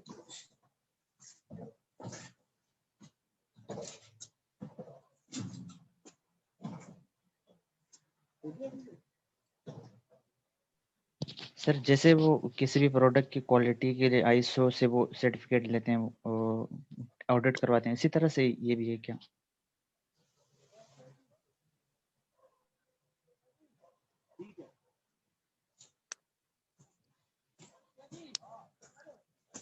अच्छा, अब उस सूरत में हम क्या करते हैं कि हमने आपने बुक में देख लिएगा ये लेवल 5 लेवल्स हैं। अच्छा, जो पहला इसके नाम है, मुख्तलिफ जगहों पे मुख्तलिफ नाम होते हैं, लेकिन पहला जो नाम है मेरे ख्याल से इनिशियल लिखा होगा आपके पास बुक में। उसके बाद लिखा होगा, अगर लेवल्स के नाम है तो मुझे बताते जाओ। जो आखिरी लेवल है वो ऑप्टिमाइज है, फिर मैनेज्ड होगा। सर आपके पास बुक में लिखे हुए नाम? लेवल की नेम नहीं है। नहीं। बुक में नहीं है। नहीं है? अच्छा सॉरी, ठीक है। ऑडिटिंग प्रोग्राम चेंजेस में ठीक है सर। नाम चेंज है थोड़ा सा, लेकिन ये लेवल का नहीं लिखा हुआ। ठीक है, क्या लिखा हुआ फर्स्ट उसमें? है फर्स्ट है इग्निशन है, फिर कैटेगराइजेशन है, फिर रिलीज डिसीजन है, फिर माइग्रेशन है। ये वो level। बहरहाल अभी समझो मैं लेवल के यही नाम है बता ना? दूंगा। एक मिनट होल्ड करना प्लीज, एक मिनट होल्ड करना। Give me 5 minutes. जी सर।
बस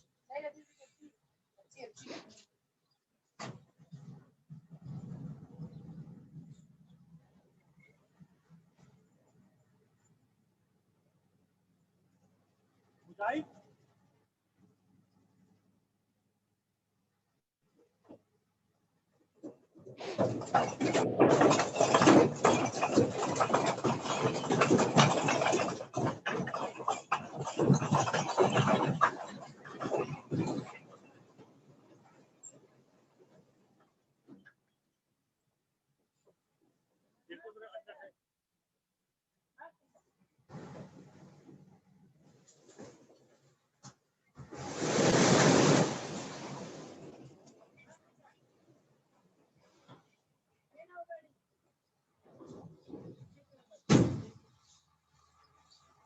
ठीक है हाँ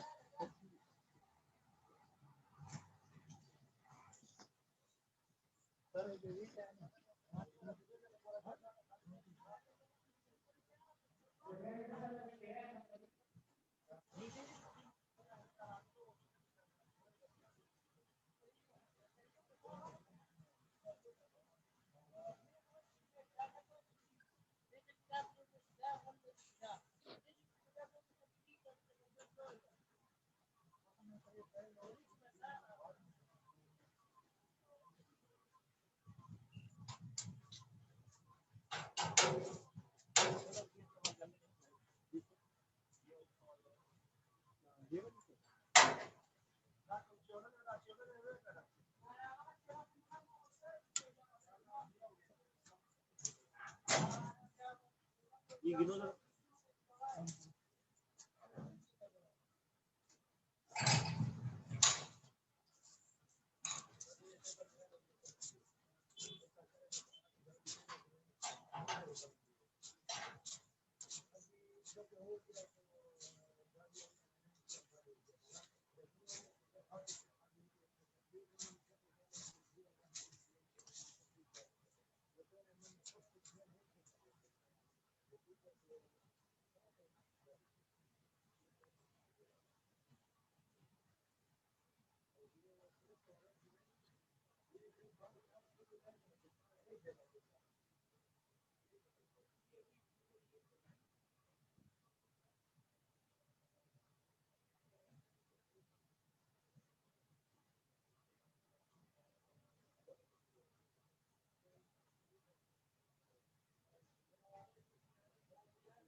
हेलो।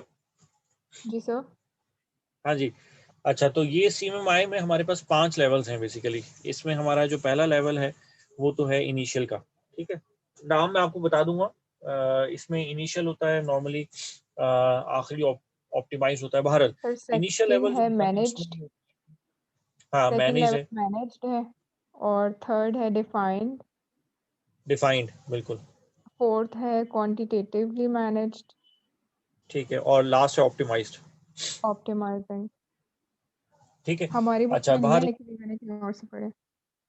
ठीक है। अच्छा, अब इसमें होता क्या है कि जो इनिशियल लेवल है ना, कोई भी कंपनी जब बनती है सॉफ्टवेयर डेवलपमेंट की, तो वो इनिशियल लेवल के ऊपर होती है by default. Every company is at the initial level, ठीक है। चाहे वो वन मैन कंपनी हो, कुछ भी हो, जो भी कंपनी बनेगी वो इनिशियल लेवल के ऊपर होगी। अच्छा, इनिशियल लेवल का मतलब ये होता है कि आप लोगों ने भी देखा होगा कि जो शुरू में कंपनीज बनती हैं वो बेसिकली 2-3 लोगों पे चल रही होती हैं। और अक्सर ये होता है कि अक्सर कंपनीज के अंदर कहा जाता है कि भाई 2-3 लोग ही हैं जो कि जिनके बलबूते पे पूरी कंपनी चल रही होती है, ठीक है, जिनको हम कहते हैं कि ये हीरोज ऑफ द कंपनी। तो ऐसी जगह जहाँ पे एक इंस्टीट्यूशन जो है वो इंडिविजुअल पे बेस कर रहा हो, जहाँ पे एक इंस्टीट्यूशन का जो प्रोसेस है वो इंडिविजुअल पे बेस कर रहा हो, मतलब अगर इंडिविजुअल चला जाए तो वो प्रोसेस उस तरह से नहीं चलेगा। तो ऐसी कंपनी जो कि इस कॉन्टेक्स्ट में काम कर रही हो, या जहाँ पे जो तर्ज अमल है वो ऐसा हो, तो उस कंपनी को कहते हैं कि वो लेवल 1 पर है। ये बात कुछ क्लियर हुई? ये है लेवल 1, जहाँ पे चीजें एडहॉक बेस पे चलती हैं, इंडिविजुअल्स पे बेस कर रही होती है, इंस्टीट्यूशनल अप्रोच नहीं होती है, ठीक है। ये बात क्लियर हो गई? ये बात क्लियर हो गई? जी सर। ओके, जो दूसरी जी सर। अप्रोच है वो हमारी अप्रोच है मैनेज्ड। मैनेज्ड। मैनेज अप्रोच का मतलब ये है कि सॉफ्टवेयर डेवलपमेंट की जो बेसिक प्रैक्टिसेस है ना, लाइक प्लानिंग है, कॉस्टिंग है, टेस्टिंग है, जो फंडामेंटल एक्टिविटीज हैं वो बहुत वेल डिफाइंड है। वो वेल डिफाइंड है, जो बेसिक एक्टिविटीज हैं वो वेल डिफाइंड होती हैं। और वेल डिफाइंड का मतलब है वो वेल डिफाइंड है, वेल डॉक्यूमेंटेड है, और वेल इम्प्लीमेंटेड भी है, ठीक है। तो ऐसी जगह जहाँ पे इंस्टीट्यूशनल अप्रोच नहीं हो, लेकिन जो फंडामेंटल प्रोसेसेस हैं, ये एक्टिविटीज हैं, वो डॉक्यूमेंटेड हैं, वेल डिफाइंड हो, उनको हम उस कंपनी को कहते हैं कि वो लेवल 2 के ऊपर। इसी तरह जो थर्ड लेवल है, डिफाइंड लेवल। थर्ड लेवल का मतलब ये है डिफाइंड लेवल का कि वहाँ पे तमाम तर एक्टिविटीज जो हैं सॉफ्टवेयर डेवलपमेंट लाइफ साइकिल की जितनी एक्टिविटीज हैं वो वेल डॉक्यूमेंटेड है, वेल डिफाइंड है, और पूरी तरीके से चल रही हैं, ठीक है। जी मतलब वेल सर। डिफाइंड भी है, बेस्ट प्रैक्टिसेस हैं, वेल डॉक्यूमेंटेड हैं, वेल इम्प्लीमेंटेड है, पूरा लाइफ साइकिल जो है। और वहाँ पे जो क्या कहना चाहिए सॉफ्टवेयर डेवलपमेंट है उसकी एवेल्युएशन भी हो रही है। और लेकिन वो एवेल्युएशन जो है वो बेसिकली क्वालिटेटिवली हो रही है, मतलब कंपनी खुद अपना क्वालिटेटिव एवेल्युएशन करती है, क्वांटिटेटिव नहीं, क्वालिटेटिव एवेल्युएशन करती है, ठीक है।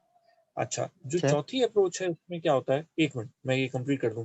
जो चौथी अप्रोच है उसमें ये होता है कि तमाम तर प्रोसेसेस वेल डिफाइंड है, और इस तरह से वेल डिफाइंड है कि उनकी जो एवेल्युएशन है वो क्वांटिटेटिवली हो रही है, मतलब हर एक्टिविटी की परफॉर्मेंस एवेल्युएशन के क्वांटिटेटिव पैरामीटर्स आइडेंटिफाइड हैं, जिनको हम KPI कहते हैं, की परफॉर्मेंस इंडिकेटर्स, वो वेल डिफाइंड है,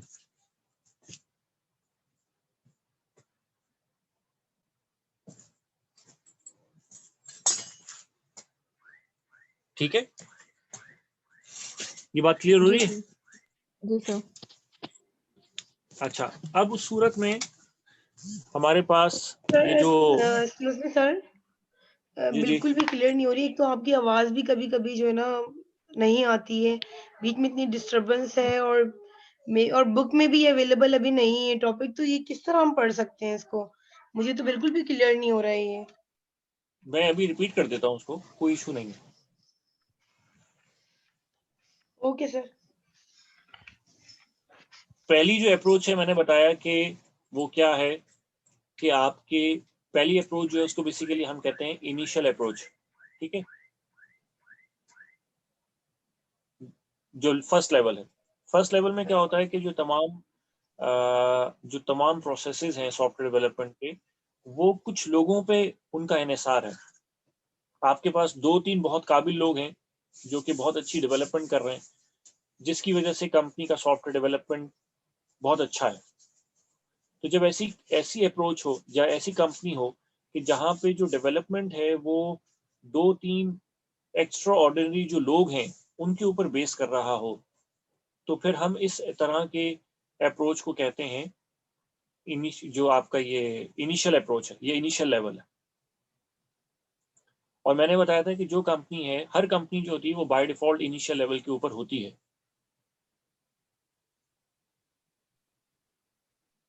ये बात क्लियर हुई?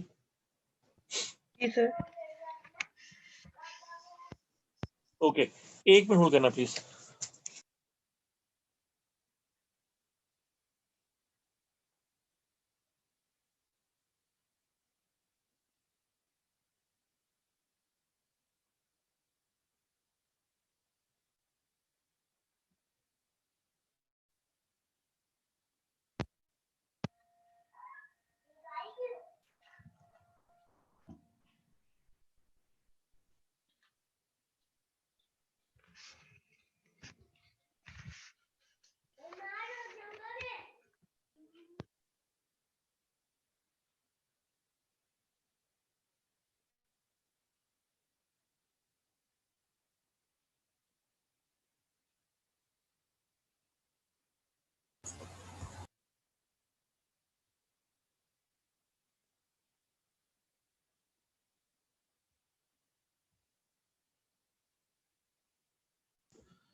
अच्छा जी, अब हमारी इनिशियल अप्रोच समझ आ गई?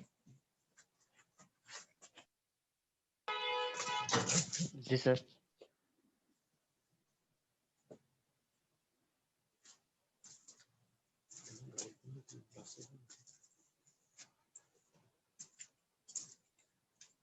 अच्छा, अब इनिशियल के बाद दूसरी अप्रोच जो है वो मैंने क्या बताया कि वो डिफाइंड अप्रोच है, सॉरी मैनेज अप्रोच है। मैनेज अप्रोच का मतलब मैंने बताया क्या है कि हमारी जो सॉफ्टवेयर डेवलपमेंट की बेसिक एक्टिविटीज हैं, लाइक प्रोजेक्ट मैनेजमेंट है, कॉस्टिंग है, सॉफ्टवेयर टेस्टिंग है, ये बहुत वेल डिफाइंड है और वेल डॉक्यूमेंटेड है और इनकी बहुत अच्छी तरह से परफॉर्मेंस मॉनिटरिंग भी हो रही है। 3 चीजें हैं, वेल डिफाइंड है, वेल डॉक्यूमेंटेड है, वेल इम्प्लीमेंटेड है और अच्छे तरीके से इनकी मॉनिटरिंग भी हो रही है। लेकिन तमाम एक्टिविटीज की नहीं, फंडामेंटल एक्टिविटीज की।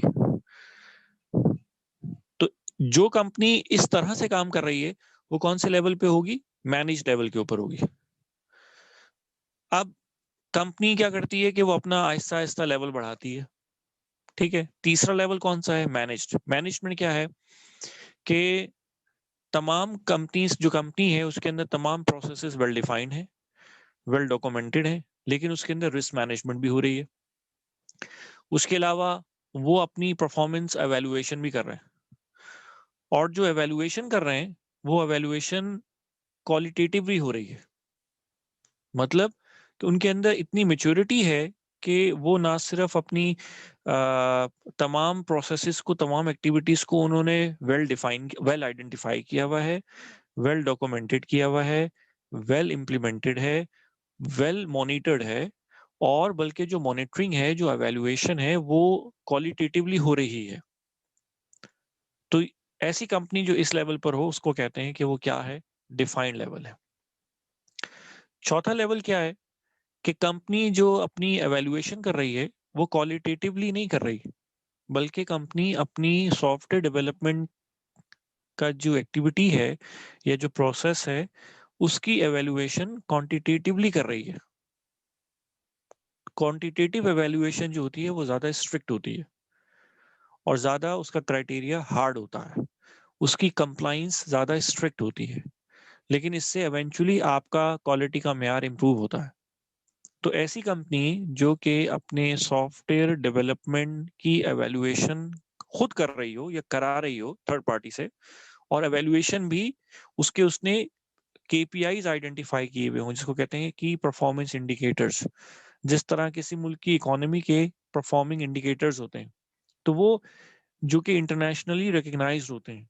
तो कंपनी ने भी क्या किए हुए हो कि इंटरनेशनली रिकग्नाइज्ड पैरामीटर्स आइडेंटिफाई किए हुए हो क्वांटिटेटिवली। क्वांटिटेटिव का मतलब होता है कि मैं कहूँ कि मेरे यहाँ सॉफ्टवेयर टेस्टिंग में बग्स को आइडेंटिफाई करने की सक्सेस की परसेंटेज कितनी है। अब अगर मैं कहूँ कि 93 है तो ये क्वांटिटेटिव एवेल्युएशन है। लेकिन अगर मैं कहूँ कि मेरे यहाँ सॉफ्टवेयर डेवलपमेंट में बग्स को आइडेंटिफाई करने की जो रेशियो है वो बहुत अच्छी है, गुड है, या सेटिस्फैक्टरी है, या वेरी गुड है, तो ये क्वालिटेटिव है। तो ऐसी अप्रोच जहां पे क्वांटिटेटिव एवेल्युएशन हो रही है, इसका मतलब वो बहुत प्रिसाइज हो रही होगी। मतलब उन्होंने 100 टेस्ट लिए होंगे, उसमें से 93 एज एक्सपेक्टेड आए होंगे, तो उन्होंने कहा कि 93% जो है वो हो रही है हमारी एवेल्युएशन। अच्छा, जो पांचवा अप्रोच है वो क्या है कि लोग इतने मेच्योर हो गए हैं कि लोग इस लेवल पर आ गए हैं कि उन्होंने अब उनके यहाँ उनकी जो ये प्रोसेसेस हैं वो अब प्रोसेसेस उनकी हैबिट बन गई है, नंबर 1। और नंबर 2 ये कि अब वो इस लेवल पर आ गए हैं कि वो ये जो CMMI है इस स्टैंडर्ड के अंदर और बेहतरी ला रहे हैं। मतलब लोग अब इस लेवल पर आ गए हैं कि वो अपने प्रोसेस में उन्होंने हाईएस्ट लेवल अचीव कर लिया, लेवल 4। हाईएस्ट लेवल तो वैसे लेवल 5 है, लेकिन practically speaking highest level level 4 है। जब आप लेवल 4 अचीव कर लेते हैं और लेवल 4 को अचीव करने के बाद उसको बहुत हद तक मेंटेन भी रखते हैं, तो फिर एक स्टेज आएगी कि अब आप उस लेवल के अंदर मजीद इंप्रूवमेंट लेकर आएंगे। मतलब अगर आपने हाईएस्ट लेवल अचीव कर लिया और हाईएस्ट लेवल अचीव करने के बाद हाईएस्ट लेवल को मेंटेन रख रहे हैं, मेंटेनेबिलिटी भी है, और फिर मेंटेन करने के बाद एक नई स्टेज आ रही है कि अब आप उसके अंदर खुद ऑप्टिमाइजेशन लेकर आ रहे हैं, फर्दर इंप्रूवमेंट लेकर आ रहे हैं, कॉन्टिन्यूस इंप्रूवमेंट लेकर आ रहे हैं, और इतनी इंप्रूवमेंट है कि वो आपके स्टैंडर्ड के लेवल से भी ऊपर चली गई है आपकी आउटपुट, तो फिर वो लेवल 5 है, जिसको हम कहते हैं ऑप्टिमाइज्ड। मतलब आप स्टैंडर्ड बनाने वालों में से हो गए, you are about to set a standard. ये बात कुछ समझ आई? सर ये लेवल 3 और लेवल 4 मुझे कंफ्यूज कर रहा है सर, समझ नहीं आ रहा मुझे ये। लेवल 3 और लेवल 4 में सिर्फ एक डिफरेंस है। लेवल 3 में आपके परफॉर्मेंस की मॉनिटरिंग और एवेल्युएशन क्वालिटेटिव है, good, very good, excellent. Level 4 के अंदर एवेल्युएशन क्वांटिटेटिव है, इन टर्म्स ऑफ नंबर्स होगी, परसेंटेज के हिसाब से होगी या नंबर्स के हिसाब से होगी, या आपने कोई स्केल डिफाइन किया होगा कि 1 2 3 4, तो ये क्वांटिटेटिव है। देखा जाएगा इनमें ओवरऑल सारे प्रोसेस ही देखे जाएंगे ना सर? बिल्कुल बिल्कुल। ये बेसिकली अगर आप देखें ना, लेवल 1 से लेके लेवल 4 तक जो मैं आया हूं, कि लेवल 1 पे क्या है, कोई प्रोसेस नहीं है, लोगों पे इन्हिसार है। लेवल 2 पे क्या है, फंडामेंटल प्रोसेसेस है, main core processes well defined है। लेवल 3 पे क्या है, ऑल प्रोसेसेस वेल डिफाइंड है, लेकिन उनकी एवेल्युएशन भी हो रही है। लेवल 4 पे क्या है, ऑल प्रोसेसेस डिफाइंड है, एवेल्युएशन क्वांटिटेटिवली हो रही है और रिस्क मैनेजमेंट भी हो रही है। तो लेवल 1 पे नो प्रोसेस, लेवल 2 पे फंडामेंटल प्रोसेस, लेवल 3 पे all process but with qualitative evaluation, level 4 all processes well defined but quantitative evaluation with risk management, good risk management.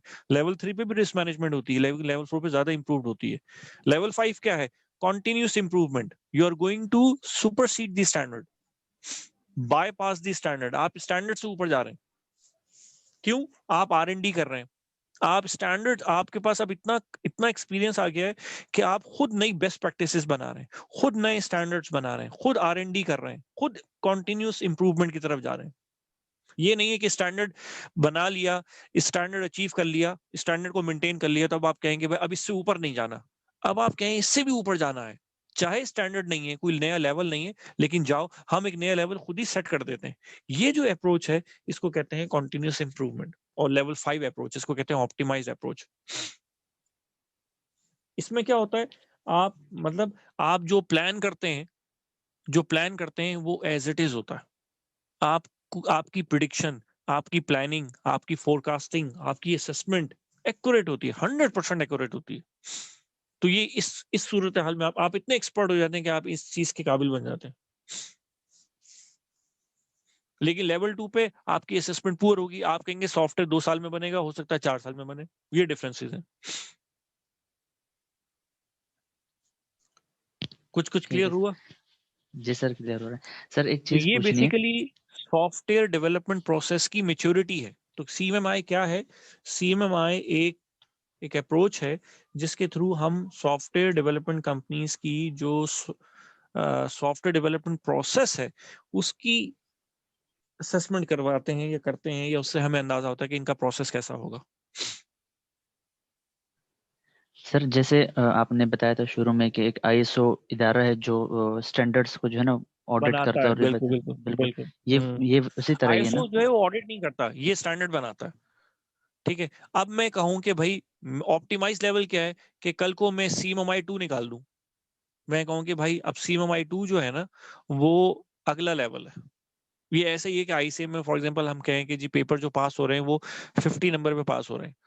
अब सारे स्टूडेंट 50 पास पे होने लगे, मेजॉरिटी स्टूडेंट, तो हम क्या करेंगे, हम अपना जो क्वालिफिकेशन पासिंग क्राइटेरिया ना वो इंक्रीज कर देंगे, 60 कर देंगे। अब उससे स्टूडेंट्स को तो बुरा लगेगा, लेकिन अल्टीमेटली क्या होगा, आपकी जो एफर्ट लेवल है वो बढ़ जाएगा, टीचर्स का भी एफर्ट लेवल बढ़ जाएगा। इवेंचुअली क्या होगा, इंस्टीट्यूशनल क्वालिटी स्टैंडर्ड इंप्रूव हो जाएगा।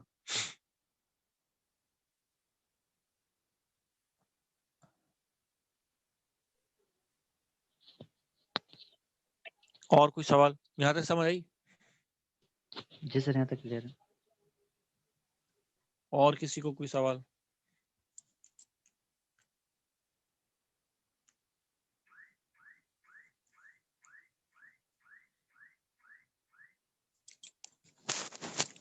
ये समझ आ गया? किसको पहले समझ नहीं आ रहा था?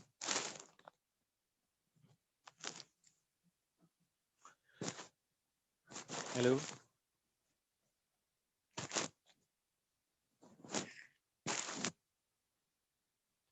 ये फीमेल्स में से किसको समझ नहीं आ रहा था, जिनके यहाँ सिग्नल्स का मसला आ रहा था?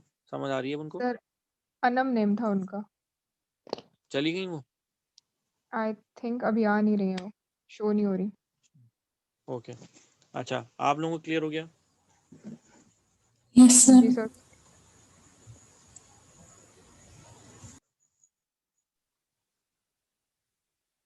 ओके, अब हमारा जो एक तो ये हमारा केस टूल भी हो गया, हमारा CMMI भी हो गया। तो आप लोगों ने बस ये नाम इनके याद रखने। लेवल 1 जो है वो इनिशियल लेवल है, लेवल 2 जो है वो मैनेज्ड है, लेवल 3 जो है वो डिफाइंड है, लेवल 4 जो है वो क्या था?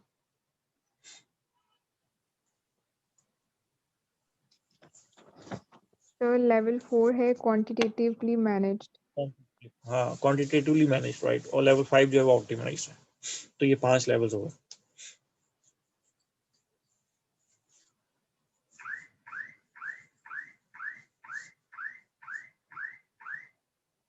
ठीक है, जी सर। अभी केस टूल्स हो गया, CMMI हो गया। अभी जो प्रोजेक्ट मैनेजमेंट के टूल्स हैं, आप लोगों ने करना ये है कि इसमें ये 3 अप्रोचेस मैंने बताई हैं। इसमें प्रोजेक्ट मैनेजमेंट के अंदर बेसिकली 3 अहम पॉइंट्स हैं जो पेपर के पॉइंट ऑफ व्यू से आपके लिए इंपॉर्टेंट है। एक तो ये कि हमें सॉफ्टवेयर, सबसे पहले हम क्या करते हैं कि हम सॉफ्टवेयर का साइज एस्टिमेट करते हैं।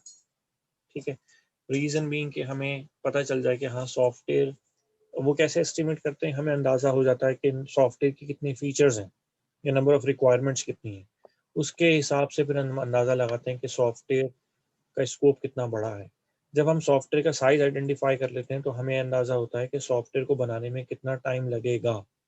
जब हमें सॉफ्टवेयर के बनाने के वर्किंग डेज आइडेंटिफाई हो जाएंगे तो फिर हमें ये पता चलेगा कि हाँ इसमें इतने बंदे लगाएंगे, इतने वर्किंग आवर्स इस्तेमाल होंगे। जब फिर हमें नंबर ऑफ रिसोर्सेज का पता चल जाए, नंबर ऑफ डेज का पता चल जाए, नंबर ऑफ वर्किंग आवर्स का पता चल जाए, तो फिर हम उससे सॉफ्टवेयर की कॉस्ट का अंदाजा लगा लेते हैं। तो अमूमन क्या होता है कि हम पहले ही अंदाजा लगाते हैं कि सॉफ्टवेयर का साइज कितना बड़ा है, उसका स्कोप कितना वाइड है, उसमें कितनी रिक्वायरमेंट्स हैं, कितने फीचर्स हैं। उससे हम सॉफ्टवेयर का टाइम का अंदाजा लगाते हैं, फिर हम सॉफ्टवेयर के रिसोर्सेज का अंदाजा लगाते हैं, और अल्टीमेटली हम सॉफ्टवेयर की कॉस्ट एस्टिमेशन करते हैं। तो 2 चीजें इंपॉर्टेंट होती हैं, टाइम एस्टिमेशन और कॉस्ट एस्टिमेशन। इन दोनों के लिए फिर हमें रिसोर्स एस्टिमेशन भी करना पड़ता है। बहरहाल जो यूजर के लिए इंपॉर्टेंट है वो टाइम है, कॉस्ट भी इंपॉर्टेंट है, लेकिन कॉस्ट तो उसने पे ही करनी है। लेकिन टाइम एस्टिमेशन इसलिए इंपॉर्टेंट है क्योंकि उसको पता लगना चाहिए कि सॉफ्टवेयर कब डिलीवरेबल होगा। तो टाइम की प्लानिंग के लिए हमारे पास 3 अप्रोचेज हैं। एक हमारे पास गैंट चार्ट है, एक हमारे पास CPM है, एक हमारे पास PERT है, PERT, PERT। अच्छा, अब अगर आप ये गैंट और CPM। गैंट में क्या होता है, गैंट की अप्रोच में बेसिकली हम क्या करते हैं, हम ये आइडेंटिफाई करते हैं कि हमारी एक्टिविटीज़ कितनी हैं। फिर हम क्या करते हैं कि हम ये आइडेंटिफाई करते हैं कि कौन सी एक्टिविटीज़ ऐसी हैं जो कि हम पैरेलल में परफॉर्म कर सकते हैं। फिर हम ये आइडेंटिफाई करते हैं कि कौन सी एक्टिविटीज़ ऐसी हैं जो एक दूसरे के ऊपर डिपेंडेंट हैं। तो जो एक्टिविटीज़ डिपेंडेंट होंगी वो डेफिनेटली सीक्वेंशियल ऑर्डर में चलेंगी। जो एक्टिविटीज़ इंडिपेंडेंट होंगी उनको हम पैरेलल फॉर्म में भी पैरेलल चला सकते हैं। तो हमें सबसे पहले क्या करना है, एक्टिविटीज़ को लिस्ट डाउन करना है। फिर हमें एक्टिविटीज़ के दरमियान जो रिलेशनशिप है उनको आइडेंटिफाई करना है। कौन सी एक्टिविटीज़ पैरेलल फैशन में अप्लाई की जा सकती हैं, कौन सी एक दूसरे के ऊपर डिपेंडेंट है, डिपेंडेंस आइडेंटिफाई कर ली जाती है। फिर सीक्वेंस आइडेंटिफाई किया जाता है, कौन सी एक्टिविटी पहले परफॉर्म होगी, कौन सी बाद में आइडेंटिफाई होगी। फिर उनका स्टार्ट टाइम क्या होगा, कितनी ड्यूरेशन हम आइडेंटिफाई कर लेते हैं, कितना हम इसके ऊपर वक्त लगेगा। हम उस चीज़ को फिर एक ग्राफ की शक्ल में प्लॉट कर लेते हैं।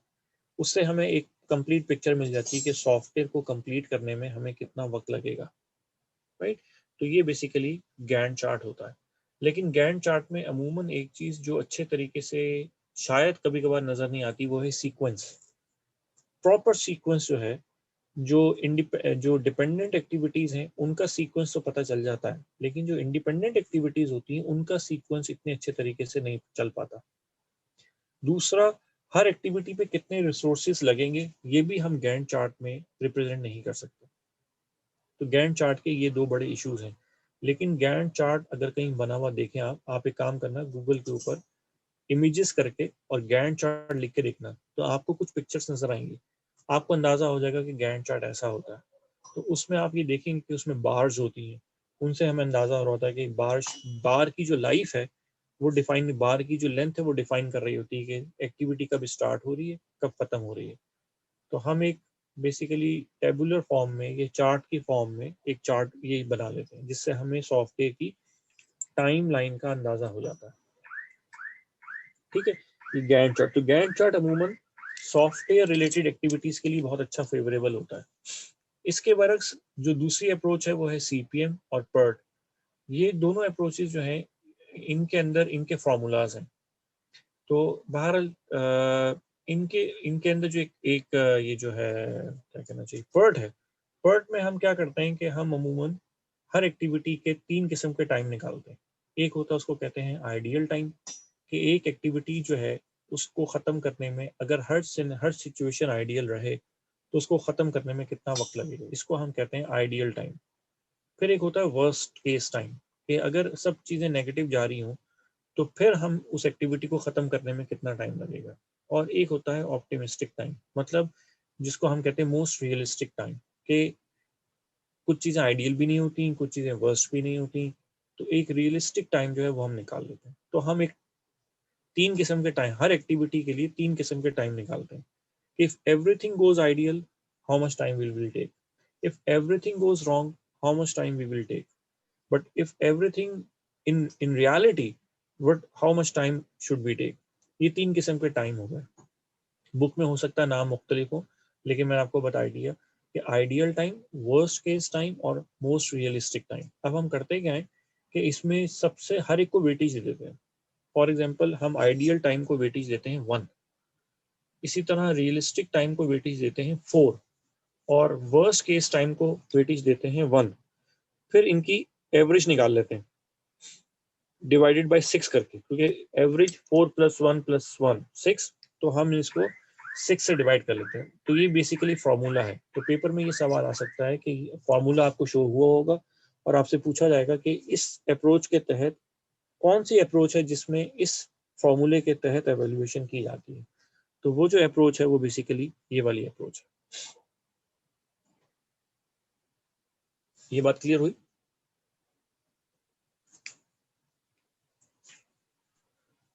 सर फॉर्मूला किसका होगा ये वो मुझे वापस बताएंगे? ये है आपके टाइम निकालने का फॉर्मूला।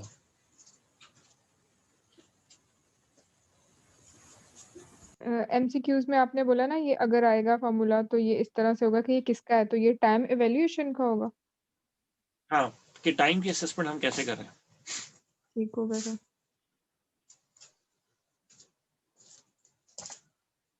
समझ आएगी बात? जी सर आ गई।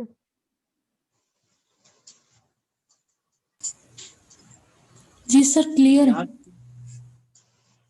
ओके, कोई और कंफ्यूजन?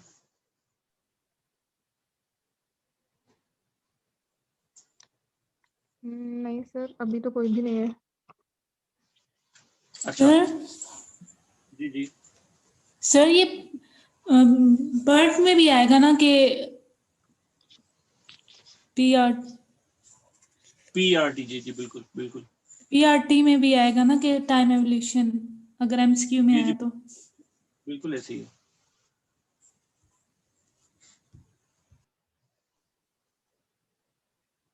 क्लियर हो गई बात?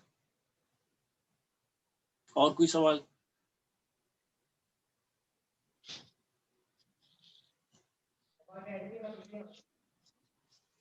जी नहीं सर कोई भी क्वेश्चन नहीं है अभी। अब आपने करना ये है कि बाकी जो मैंने सीपीएम बताया ना, ये पेपर से पढ़िएगा, ठीक है, ये बुक से पढ़ें, और फिर कोई सवाल होना तो कल हम इसको डिस्कस करेंगे। Okay okay sir. ठीक है, अभी आज हम यहाँ कंक्लूड करते हैं। इसके अलावा कोई सवाल हुआ तो फिर हम उसको कल जो सेशन होगा इंशाल्लाह कल उसमें डिस्कस करेंगे। तो ये अब हमारा प्रोजेक्ट मैनेजमेंट का ऑलमोस्ट यहाँ पे खत्म हो गया टॉपिक। सर सीएमएमआई भी हो आपने गया। सर हाँ कोई जी, टेस्ट लिया है अभी ऑनलाइन? नहीं ऑनलाइन टेस्ट अभी नहीं लिया, नहीं अभी लिया मैं ना लूंगा। सर। रिक्वेस्ट है बाकी लोग भी अगर इस पे विलिंग हो तो सर अगर आप कोई भी टेस्ट रखेंगे तो आप संडे पे रखें प्लीज, ताकि हम लोग भी उसमें आ सकें, क्योंकि हम लोग की क्लासेस होती ठीक हैं। है, कोई मसला नहीं, संडे को रख लेंगे।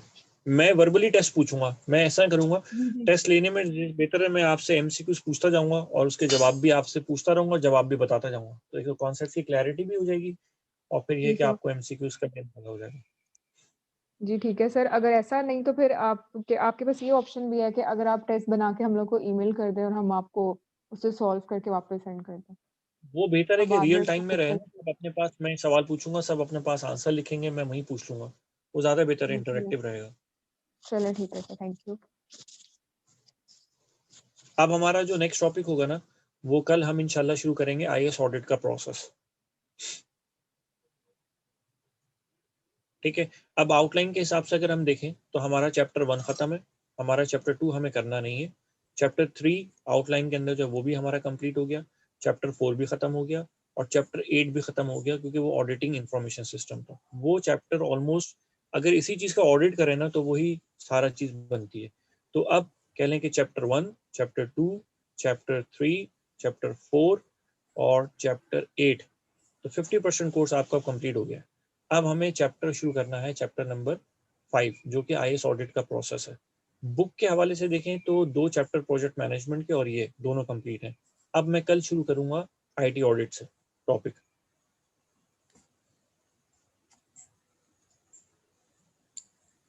ठीक है सर सर। जो हमारे पास बुक है उसमें 5th चैप्टर जो है वो प्रोजेक्ट मैनेजमेंट का आ रहा है। सर वो भी 5th खत्म हो चैप्टर तो गया, वो भी प्रोजेक्ट साथ में मैनेजमेंट खत्म है। हो गया, बिल्कुल हाँ वो आईटी प्रोजेक्ट ऑडिट मैनेजमेंट वाला में। भी टॉपिक खत्म हो गया। आप लोगों ने पढ़ना ये है कि कल प्रोजेक्ट मैनेजमेंट वाली जितनी चीज़ है ना वो पढ़ लेनी है। मुझे उसमें कोई, कल आपने कोई इशू आया ना तो मुझसे कल पूछना है, मैं इसलिए उसकी ज़्यादा डिटेल में नहीं जा रहा क्योंकि वो सेल्फ एक्सप्लेनेटरी है। आप लोग एंटरप्राइज मैनेजमेंट भी पढ़ चुके हैं, ये चीज़ आपने पढ़ी भी होंगी। अब बजाय इसके कि मैं उस पर टाइम लगाऊं, मैं चाह रहा हूँ कि मैं अब आईटी ऑडिट पे चला जाऊँ और जो ज़्यादा टेक्निकल चीज़ें उनके ऊपर फोकस करूँ। सर चैप्टर कौन सा आईटी ऑडिट का बताएंगे आप? आईएएस ऑडिट प्रोसेस के नाम से चैप्टर 6 है पागलबन। Sir I think 6 is the process of auditing information system. हाँ यही, बिल्कुल यही है, ये शुरू करूंगा चैप्टर कल। अब 6 है ये। चैप्टर 6 है, सर ठीक है। 8 आपने क्यों कहा कि ऑडिटिंग इंफ्रास्ट्रक्चर एंड ऑपरेशन हमारा कंप्लीट हो गया? कौन सा? चैप्टर नंबर आउटलाइन का 8। चैप्टर 8, आउटलाइन का चैप्टर 8, आउटलाइन का जो चैप्टर 8 है वो है ऑडिटिंग इंफॉर्मेशन सिस्टम डेवलपमेंट। जी सर। अच्छा सर चैप्टर 8 में जो अभी मुझे नजर आ रहे हैं ना इसका कंटेंट्स वो सारे कंप्लीट हैं, लेकिन सर इसमें जो आईएएस ऑपरेशंस रिव्यू है ये भी रहता है ना हमारा चैप्टर 8 के हिसाब से? आईएएस ऑपरेशंस रिव्यू रहता है, बिल्कुल रहता है, वो आगे चल के बताऊंगा। सर और बाकी चैप्टर 2 क्यों नहीं करवाएंगे आप? क्यों नहीं कराऊंगा? क्योंकि मेरा दिल नहीं कर रहा, इसलिए नहीं कर रहा क्योंकि इससे पेपर में रात सवाल नहीं आते। टाइम बच गया तो करा दूंगा मैं उसको। वैसे आखिर सर में आखिर जी तक सर डेफर कर रहा हूँ। और चैप्टर सर 2 में आप कुछ चीजें ऐसी हैं, बहुत सारी चीजें सर ऐसी हैं जो मैं साथ साथ वैसे कवर कराता जा रहा हूँ, आप अगर आप उसको डिस्कस कर पढ़ें तो। चुके हैं चैप्टर 2 में, काफी चीजें जी, ऐसी हैं जो हम ऑलमोस्ट डिस्कस कर चुके हैं। चैप्टर 2 का मतलब ओके मेरा सर ये है कि चैप्टर 2 में सिर्फ बरमला नहीं कहूंगा कि मैं चैप्टर 2 करा रहा हूँ, लेकिन जब हम एंड खत्म करेंगे ना तो आपको लगेगा कि चैप्टर 2 भी कर लिया, लेकिन मैंने नहीं कहा होगा, इसलिए चैप्टर 2 एक पैरेलल एक्टिविटी है बेसिकली। ओके सर आपको क्लियर हो गया? आप ही को नहीं समझ आ रहा था बीच में? क्लियर हो गया? सर मुझे कह रहे हैं आप? हाँ जी सर बहुत ज्यादा जो है ना प्रॉब्लम हो रही थी सिग्नल्स की वजह से, हाँ, फिर मैं बाहर मैंने आया हुआ लीव था, भी कर गई थी मैं। अभी बाहर क्लियर हो गई? जी सर ओके, चलें, ठीक है, थैंक यू वेरी मच, फिर इंशाल्लाह थैंक यू कल सर। बात होगी। थैंक यू, अस्सलाम वालेकुम, अल्लाह हाफिज़। ओके अल्लाह। Okay sir. Shafiq, ji sir. हो गए शफीक? ओके सर, कल कल मुलाकात इंशाल्लाह होगी मुलाकात होगी। ठीक है, इंशाल्लाह। थैंक यू, अस्सलाम वालेकुम।